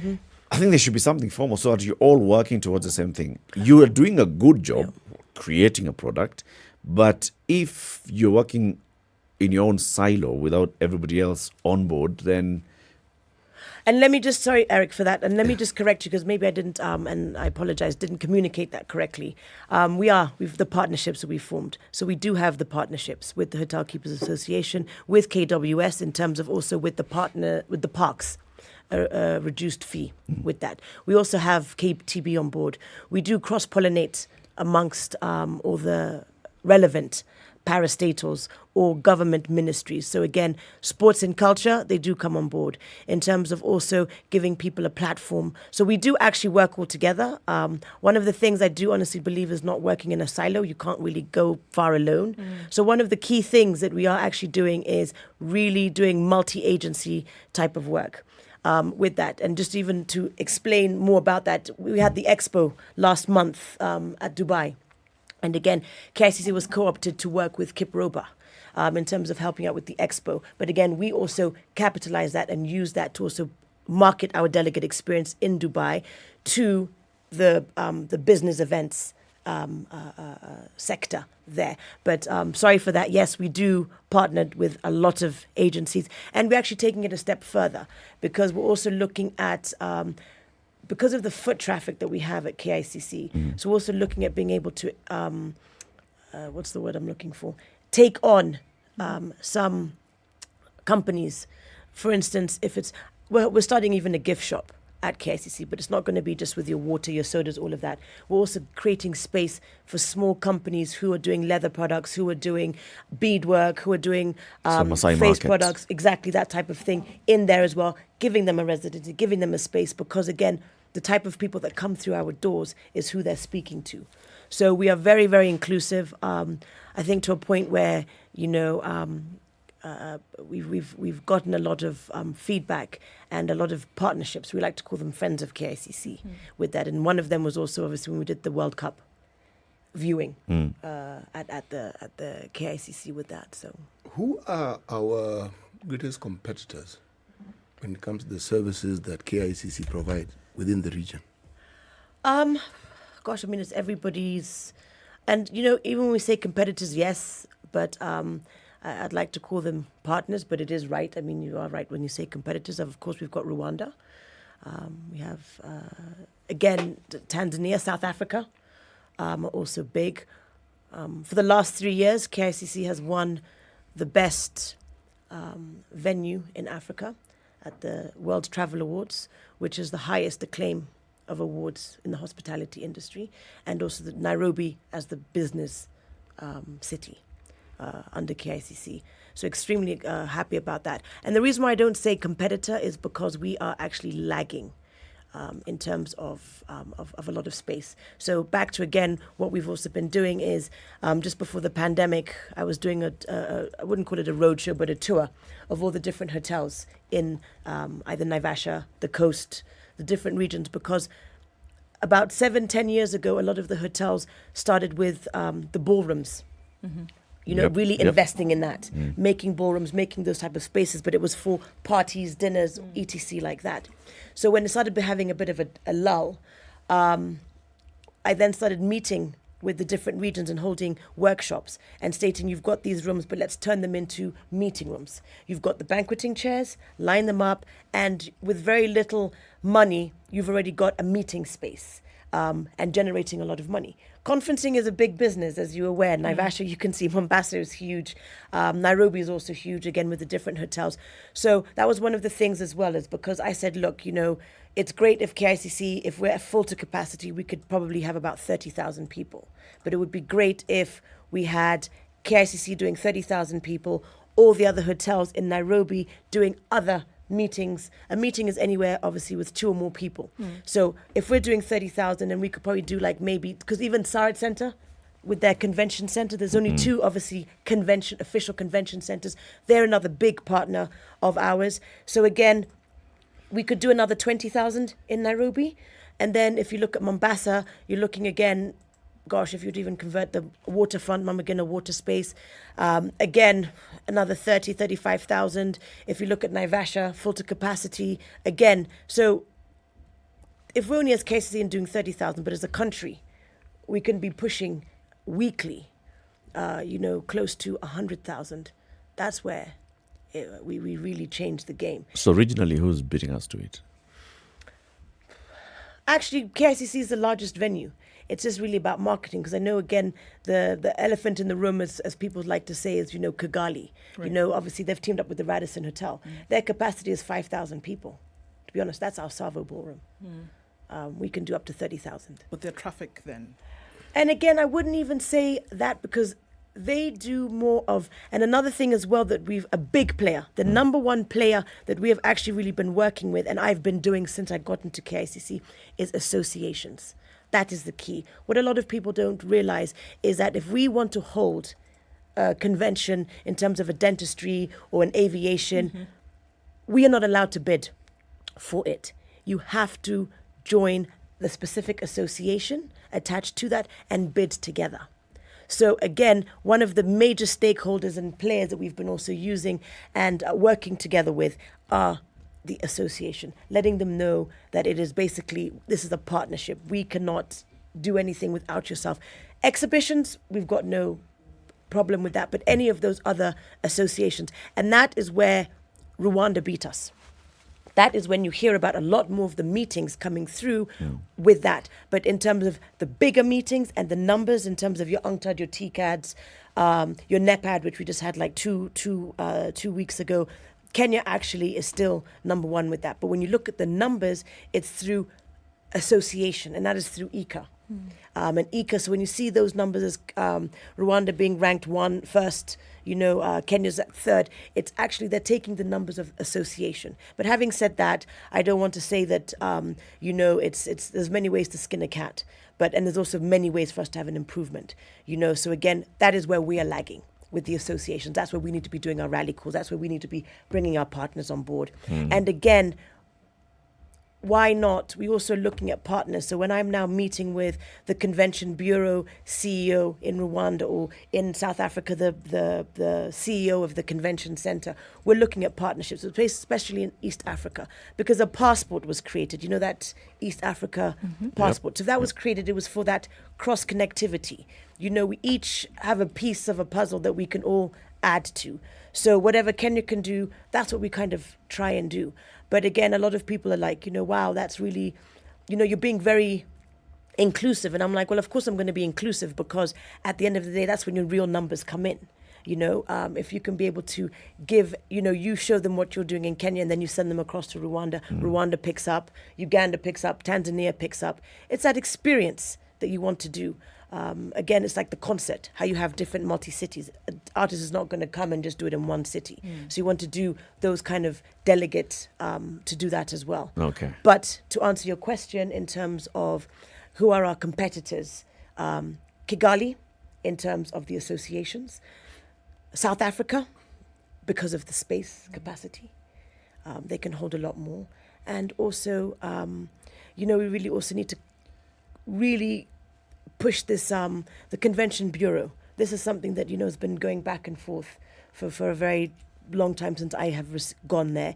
It's a very good incentive. It's a very good, the Convention Bureau, the whole purpose of that is the bidding entity of the country. So if you want to have an Olympics, they're the ones to do the bidding. Because as of now, KICC is a one-stop shop.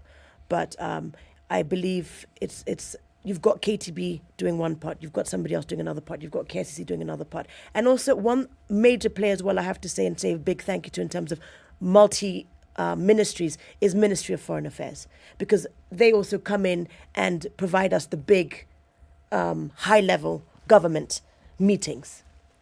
Okay, let's take a break then at 27 minutes to 10. This is Kenya's biggest conversation. Our guest this morning is Nana Geshaga. She is the CEO of the Kenyatta International Conference Center. We're talking about events, meetings at the KICC, and also just looking at Kenya as a destination for meetings, incentive travel, conferences, and events. We'll be back shortly after we take a look at the traffic and weather. This is the Situation Room, the only way to start your day. Classic soul, R&B, smooth jazz, neo soul, and nostalgic ballads. Make some noise. Yeah. You're listening to SpiceFM. The only way to live your best life is to create a balance between work, love, and play. Smoking shisha and releasing things on your smoke like a Subaru. Right. You understand what I'm saying? Yes. And you want God to give you a man who has a mission and a vision. You may create an illusion of because he's younger, he's interested in me or he likes me, but he's using me. Text the word adult to 22840 to get the latest clips from Adults in the Room directly to your mobile phone. SMS adults to 22840. The Adults in the Room. There's so many people peddling what is false and that it bears remarkable resemblance to what is true. Politicians have their agenda, and their agenda is to use every opportunity to sell that agenda and to loot this nation. I have seen major strides that are done in this country when we talk to each other as against talking at each other. We start getting back into the tribal cocoons which were put to us by the colonial powers. You know, they gave us physical freedom, but not mental freedom. We're still mentally colonized today into these cocoons of tribe. Now, if you live in an area where it's difficult to find a dog. He's a goat. I kid you not. In which part of this country is it difficult to find a dog? So that you resort. Cloudy conditions in parts of Nairobi today. We will see highs of 27 and lows of 16. Nakuru town today, sunny at 20, highs of highs of 29 and lows of 13. Mostly cloudy conditions at 19 in Nyeri, highs of 27 and lows of 15. Well, it's mostly cloudy in Eldoret at 18, highs of 27. And lows of 12. All right, in Mombasa, the rain still continues in some parts at 29, highs of 32 and lows of 25. And in Malindi, it's sunny at 29, highs of 31 and lows of 26. Partly sunny conditions at 23 in Kisumu, highs of 29 and lows of 19, while it's partly sunny in Kakamega at 24. We'll see highs of 31 and lows of 16. Sunny conditions in Kampala at 23, highs of 27 and lows of 19, while the rain still continues in Dar es Salaam. At 28, we'll see highs of 31 and lows of 26. All right. Johannesburg, mostly sunny at 16, highs of 21 and lows of 12, while it's partly sunny in Lagos at 27. We'll see highs of 33. 34 will be the high in Kinshasa, where it's sunny at 24. Looking out into Beijing, snow showers yet again. Friday evening is 0 degrees, highs of 2 and lows of -1. 3 degrees sunny, highs of 15 and lows of 3 in Paris, while London is sunny at 4, highs of 15, and New York still Thursday night, cloudy at 11. Coming into Friday, we'll see highs of 23 and lows of 11.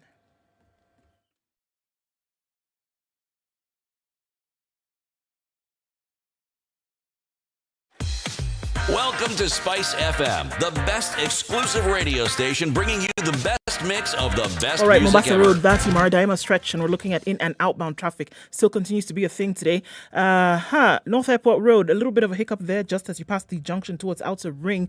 And Jogoro looking a lot better just at the Makadara train station as well. We'll see some traffic hold up as you're getting out towards the roundabout. It's looking good on Langata Road. And coming off Uhuru Highways, where we'll probably see a thicket of traffic. And the Thika Superhighway just ending at the Muthaiga Square as you get past the Pangani underpass. And out of Westlands is looking much better. Out of traffic hour early this Friday. How about we keep things at a dull roar? And then let's talk SpiceFM KE on Twitter. Text through the day on 40127.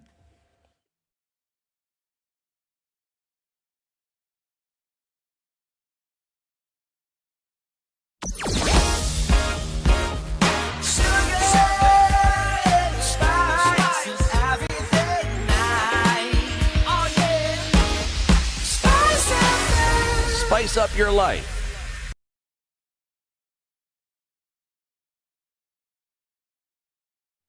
Twenty-two to 10, we're live on SpiceFM. We are also live on YouTube and Facebook. Eric Latiff, Ndu Okoh, CT Muga. Our guest is Nana Gishaga, the CEO of KICC. We are talking about mice at KICC. Yes, if you don't get it, forget about it. KICC, you said KICC is how many years old now? 47. Is that So- correct? 40. Actually, sorry, because I will just be missing the 50 years. So we're going into 48th year and then next 49th. So, yeah. She had given us a discount. Just on a discount. When they were building it, when the building part. Yeah, it's the building, is the construction. The side construction of things. part, yes, yeah. KICC is around my contemporary. KICC and I are about the same time, same age. We need a facelift.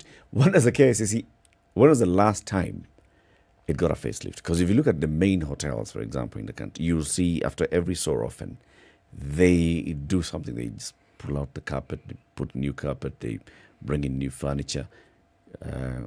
What about KICC?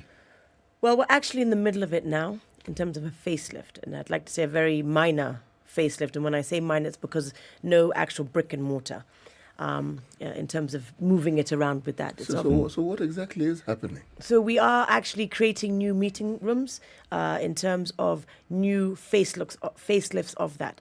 So we have a balcony which is overlooking the main statue of Mzee Jomo Kenyatta, and that was a balcony that was literally not in use. So last year we were able to put high glass up around it, but obviously leave some space.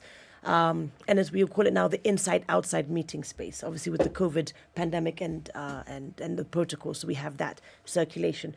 Inside, we had a room, we used to call it the blue room.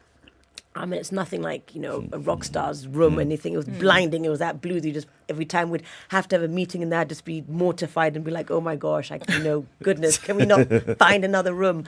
So that has also been changed, and really proud of that and really excited about that. So as of now, we've done... So what is it now, a red room? No, now it's actually just it's a glass room.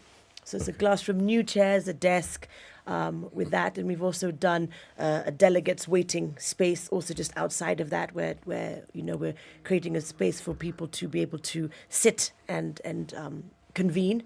Also again opposite the VIP room, and also His Excellency also has an office at KICC. So, and again also the DP as well. So we've got 3 rooms along over there. Opposite that, we've converted that space into 2 boardrooms that can hold 20 and 15 people, and in the middle a holding room. And then we've got the outside-inside room.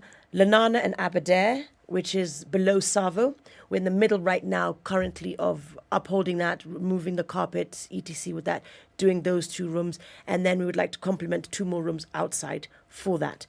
So that is where we're at right now. It's something so we're looking in total of about 9 new meeting. When I say new, they've been there, but we're just doing a minor facelift to it. And then after that, hopefully the second component is to look with partnering. I'm very big with partnering. Obviously, I hold the purse strings to government money. We are actually self-sufficient. We don't depend on the exchequer with that. So we've actually done... With that. So again, I like to look for a lot of partnerships. So we're hoping to also partner and have some very nice screens like you have here. So again, for ICT, small meetings with that type of... When you say self-sufficiency, I have to ask the question. Yes. Do you manage to give the exchequer money? With returning money afterwards? No. For instance, you are a government. Yes. You are a government entity. Yes. You make money. Yes. People pay you for parking. Yes. People pay you for taking pictures. For rent. Pictures we don't collect. No, I'm money. joking. Of course, yes. You collect rent. Yes. Okay? Yes. Now, is that money used simply for ensuring that the services at KICC are maintained, or do you pay a dividend? Well, with anything, of course, with the budget, with A&E, if there's any money to be returned, it comes back through with that. So we do give some back, and we're also looking at, of course, the first part is working on our maintenance and using and reusing that money. So as opposed to some of the money going back and then coming back to us, obviously every year as a parastatal, we do need to sit and again have a very in-depth meeting with Treasury where they either slash your budgets or say you need to do this or say you need to do that. So again, a lot of our expenses, I'd like to say, are catered through our revenue. I have to ask the question, how much money do you actually generate on a yearly basis? Well, minus obviously the pandemic, because obviously we, with the meetings and everything like that, equal, yes?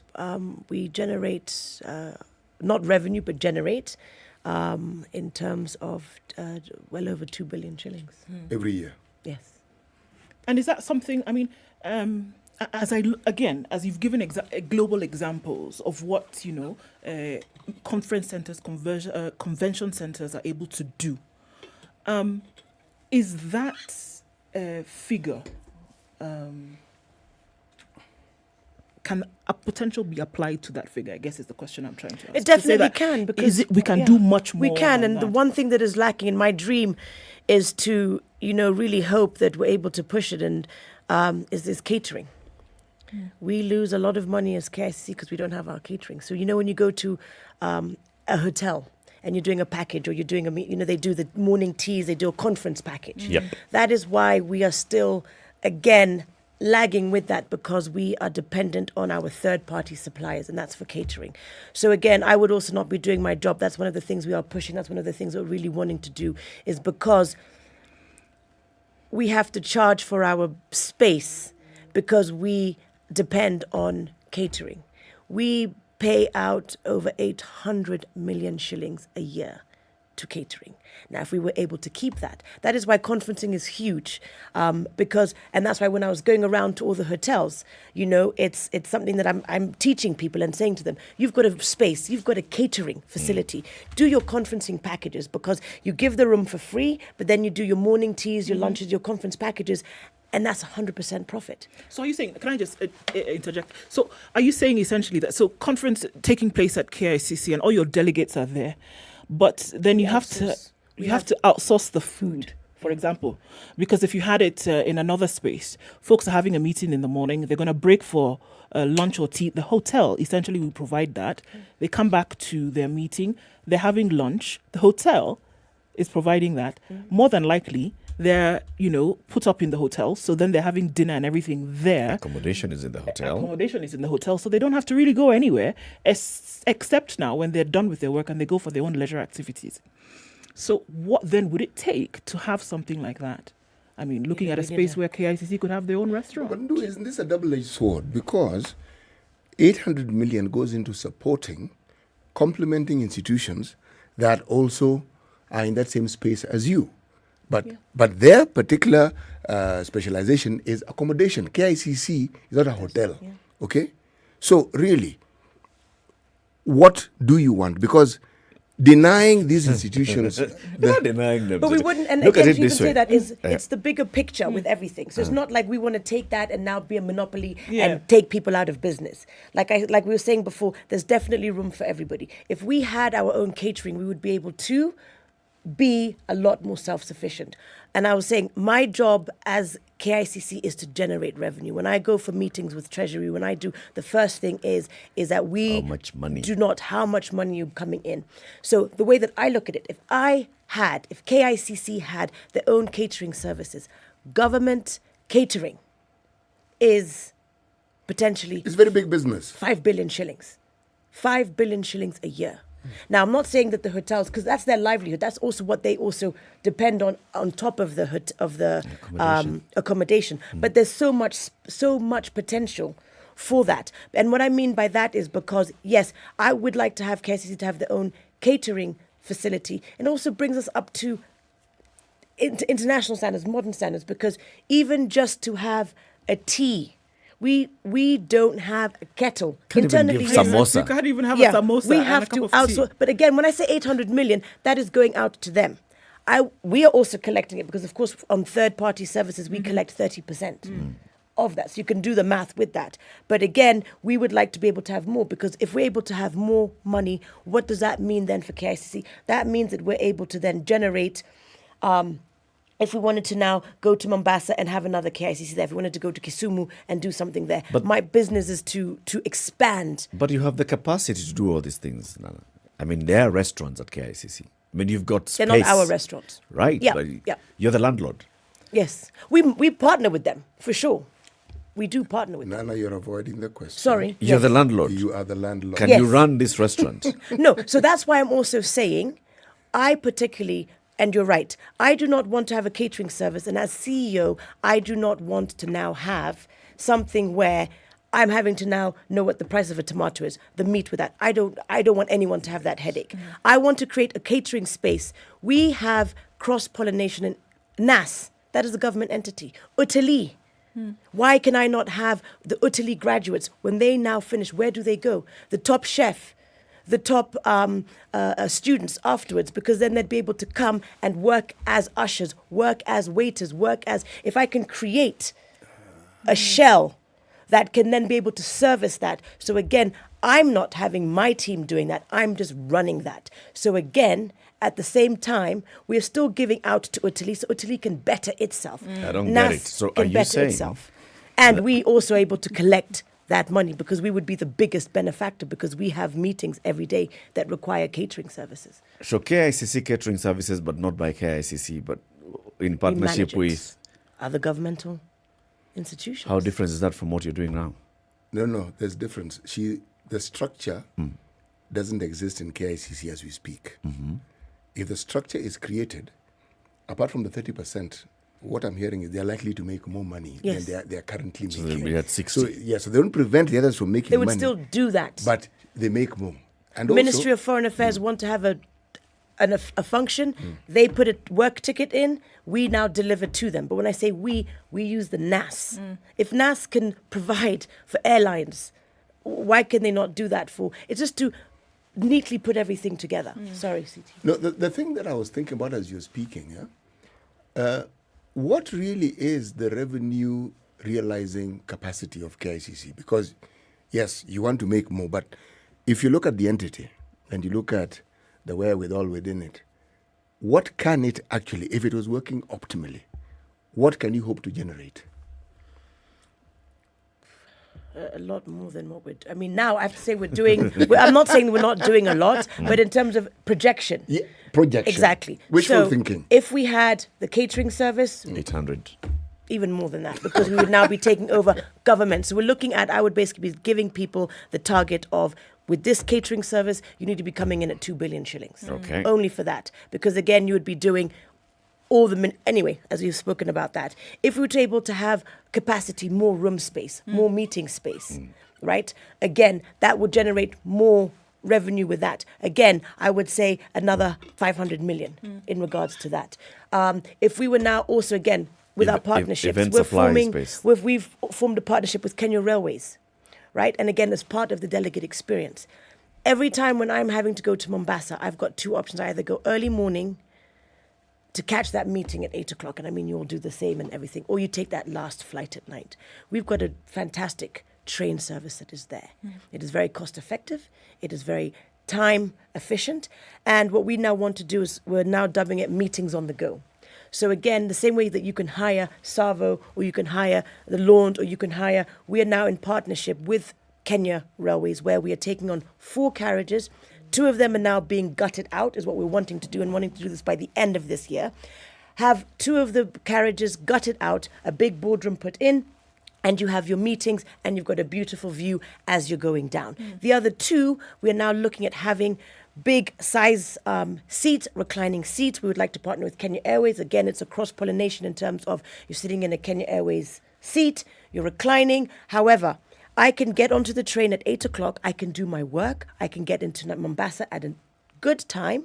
1 o'clock, I can be picked up. I can then go to my hotel. I've got a partnership with the hotels. I have my lunch and I'm ready to start. It's about time management. It's about having a different outlook on it. And it's about creating a different type of experience. KICC then being the driver. We would manage those. We would run those. Yes, yeah.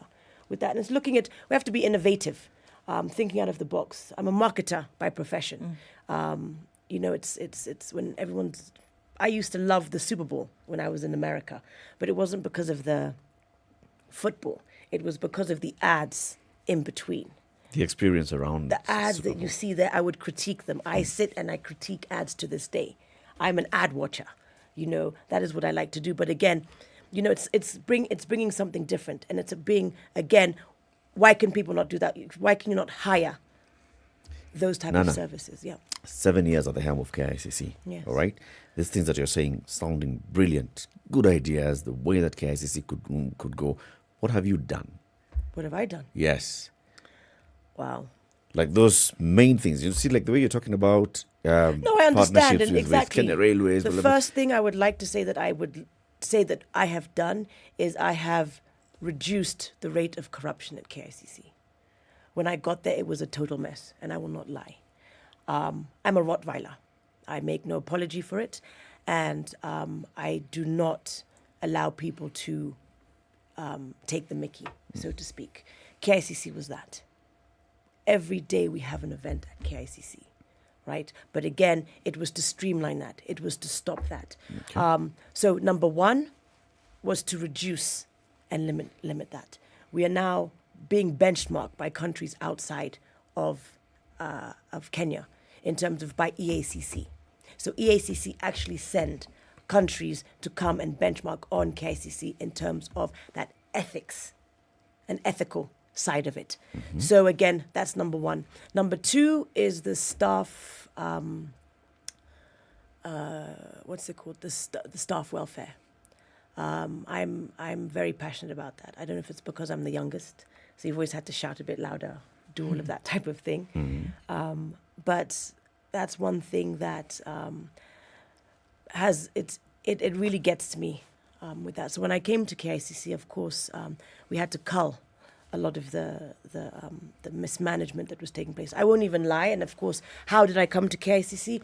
I was first the advisor for Phyllis Candier as tourism.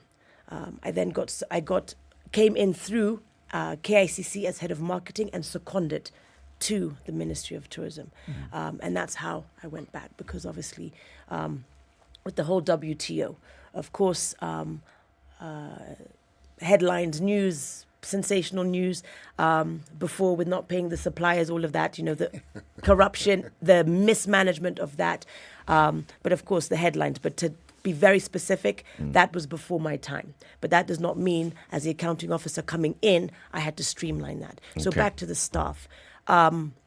One thing I'm really pushing for, and I really would like, is the recategorization of KICC, in terms of government and having them looked after. We are a very young staff. Our average age, and I say our, it's not mine, I'm in the age group of KICC. It's age, I just had my birthday yesterday, so with that. Having said that, the staff, 30 years average. That's very different for government. That's very, very different. So again, you've got a lot of young families. You're looking at the trajectory. You've got 30 years in that position. There's some people who have been there already who are like maybe in their 40s. They've been at KICC for 10 years, and I now go to HR and I say, they're in grade 7.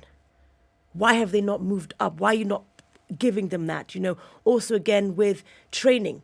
We have a training vote every year for the staff. But again, why is housekeeping not doing flower arrangements? Better yourself and better your CV. Because with that, we will then do partnerships with KFC, Kenya Flower Council, and not the chicken people. Got it. But where we now, it's another government parastatal. KICC is an advertisement spot. So if we've got meetings and we have a little card and it's like flowers provided by the Kenya Flower Council, this is the birds of paradise, this is the season, it's an information piece. You're marketing the country. So those type of things. But back to that, changing the staff's actual outlook. They play a specific role in KICC, more than the CEO. And I like to make that very clear in the board. When I first came to KICC, obviously I was there as acting. And actually I didn't apply for the position when it was now coming up for it, because I was like, I'm coming for acting. I was like, and we used to have barazas every month, and the staff called a baraza, and I was thinking, gosh, what's going on? Why is that? And they called a baraza on me, and they were like, CEO, we hear you've not applied. And they were like, do you understand, in the last 6-7 months you've been there, with the board, with what you've been able to do, you have made it. Before we used to be embarrassed to say where we work. Now we are proud to do that. They're like, you cannot finish now. There's so much work you can do. You're vested. I'm vested. Like I said, I'm a Rottweiler. I'll fight for that. So I still get emotional to this day about it, because it was the staff who pushed me to do that. So it's like a vote of confidence. Yes. They're telling you, in your acting capacity, you've done a lot more than many who've been here before you, and we'd like you to be our leader. It's basically people telling you, we want you to be our leader. It's people telling you, we actually like what you've done. Stay we on. are happy that all the things that we've had to put up with, we no longer have to put up with. and we can actually see where we are going. Previously, we were just, as you say, there. We're just there. Yes. So it's very, so it's a bittersweet. And like when I now come to the end of it, and back to with what your question was, what have I done in the last 7 years? Quite a bit. The team have put You know what? KICC We back. I'm sorry. we want you to come back some other time. So we look back into the entire journey of KICC. All right. In those 49, 50 years, what has KICC been and what should KICC be going forward? Nana, thank you very much for joining us. Thank you for having me, and I really appreciate the opportunity to be here. and I to hope meet it all didn't of give you a headache. Not at all. It was fantastic. Yes, So, it was no, lovely. In the event that would have happened, I would have told you to get this fantastic 2 times working faster paracetamol in the name of Cipladon. Oh, yeah. It's an effervescent paracetamol. Dunk it in some water. You'd have been able to use that through the day, and in no time, by the time you got back to KICC, would have been all right.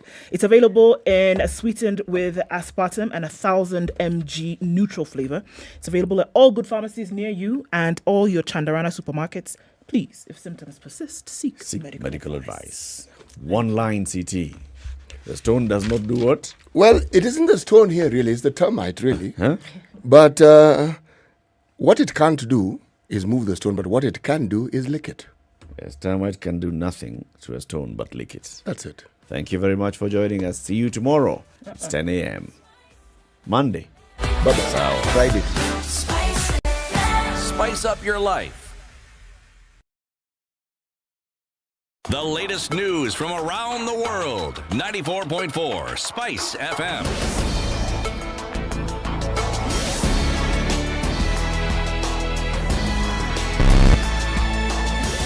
This is Newswire. I'm Dennis Aseto. Interior Principal Secretary Dr. Karanja Kibisho has clarified that the contentious Huduma number will not be used in any capacity in the forthcoming August 9th elections. He told the National Assembly's Department Committee on Administration and National Security that the Huduma number, whose bill is currently tabled before Parliament, will not render the country's immigration department null and void.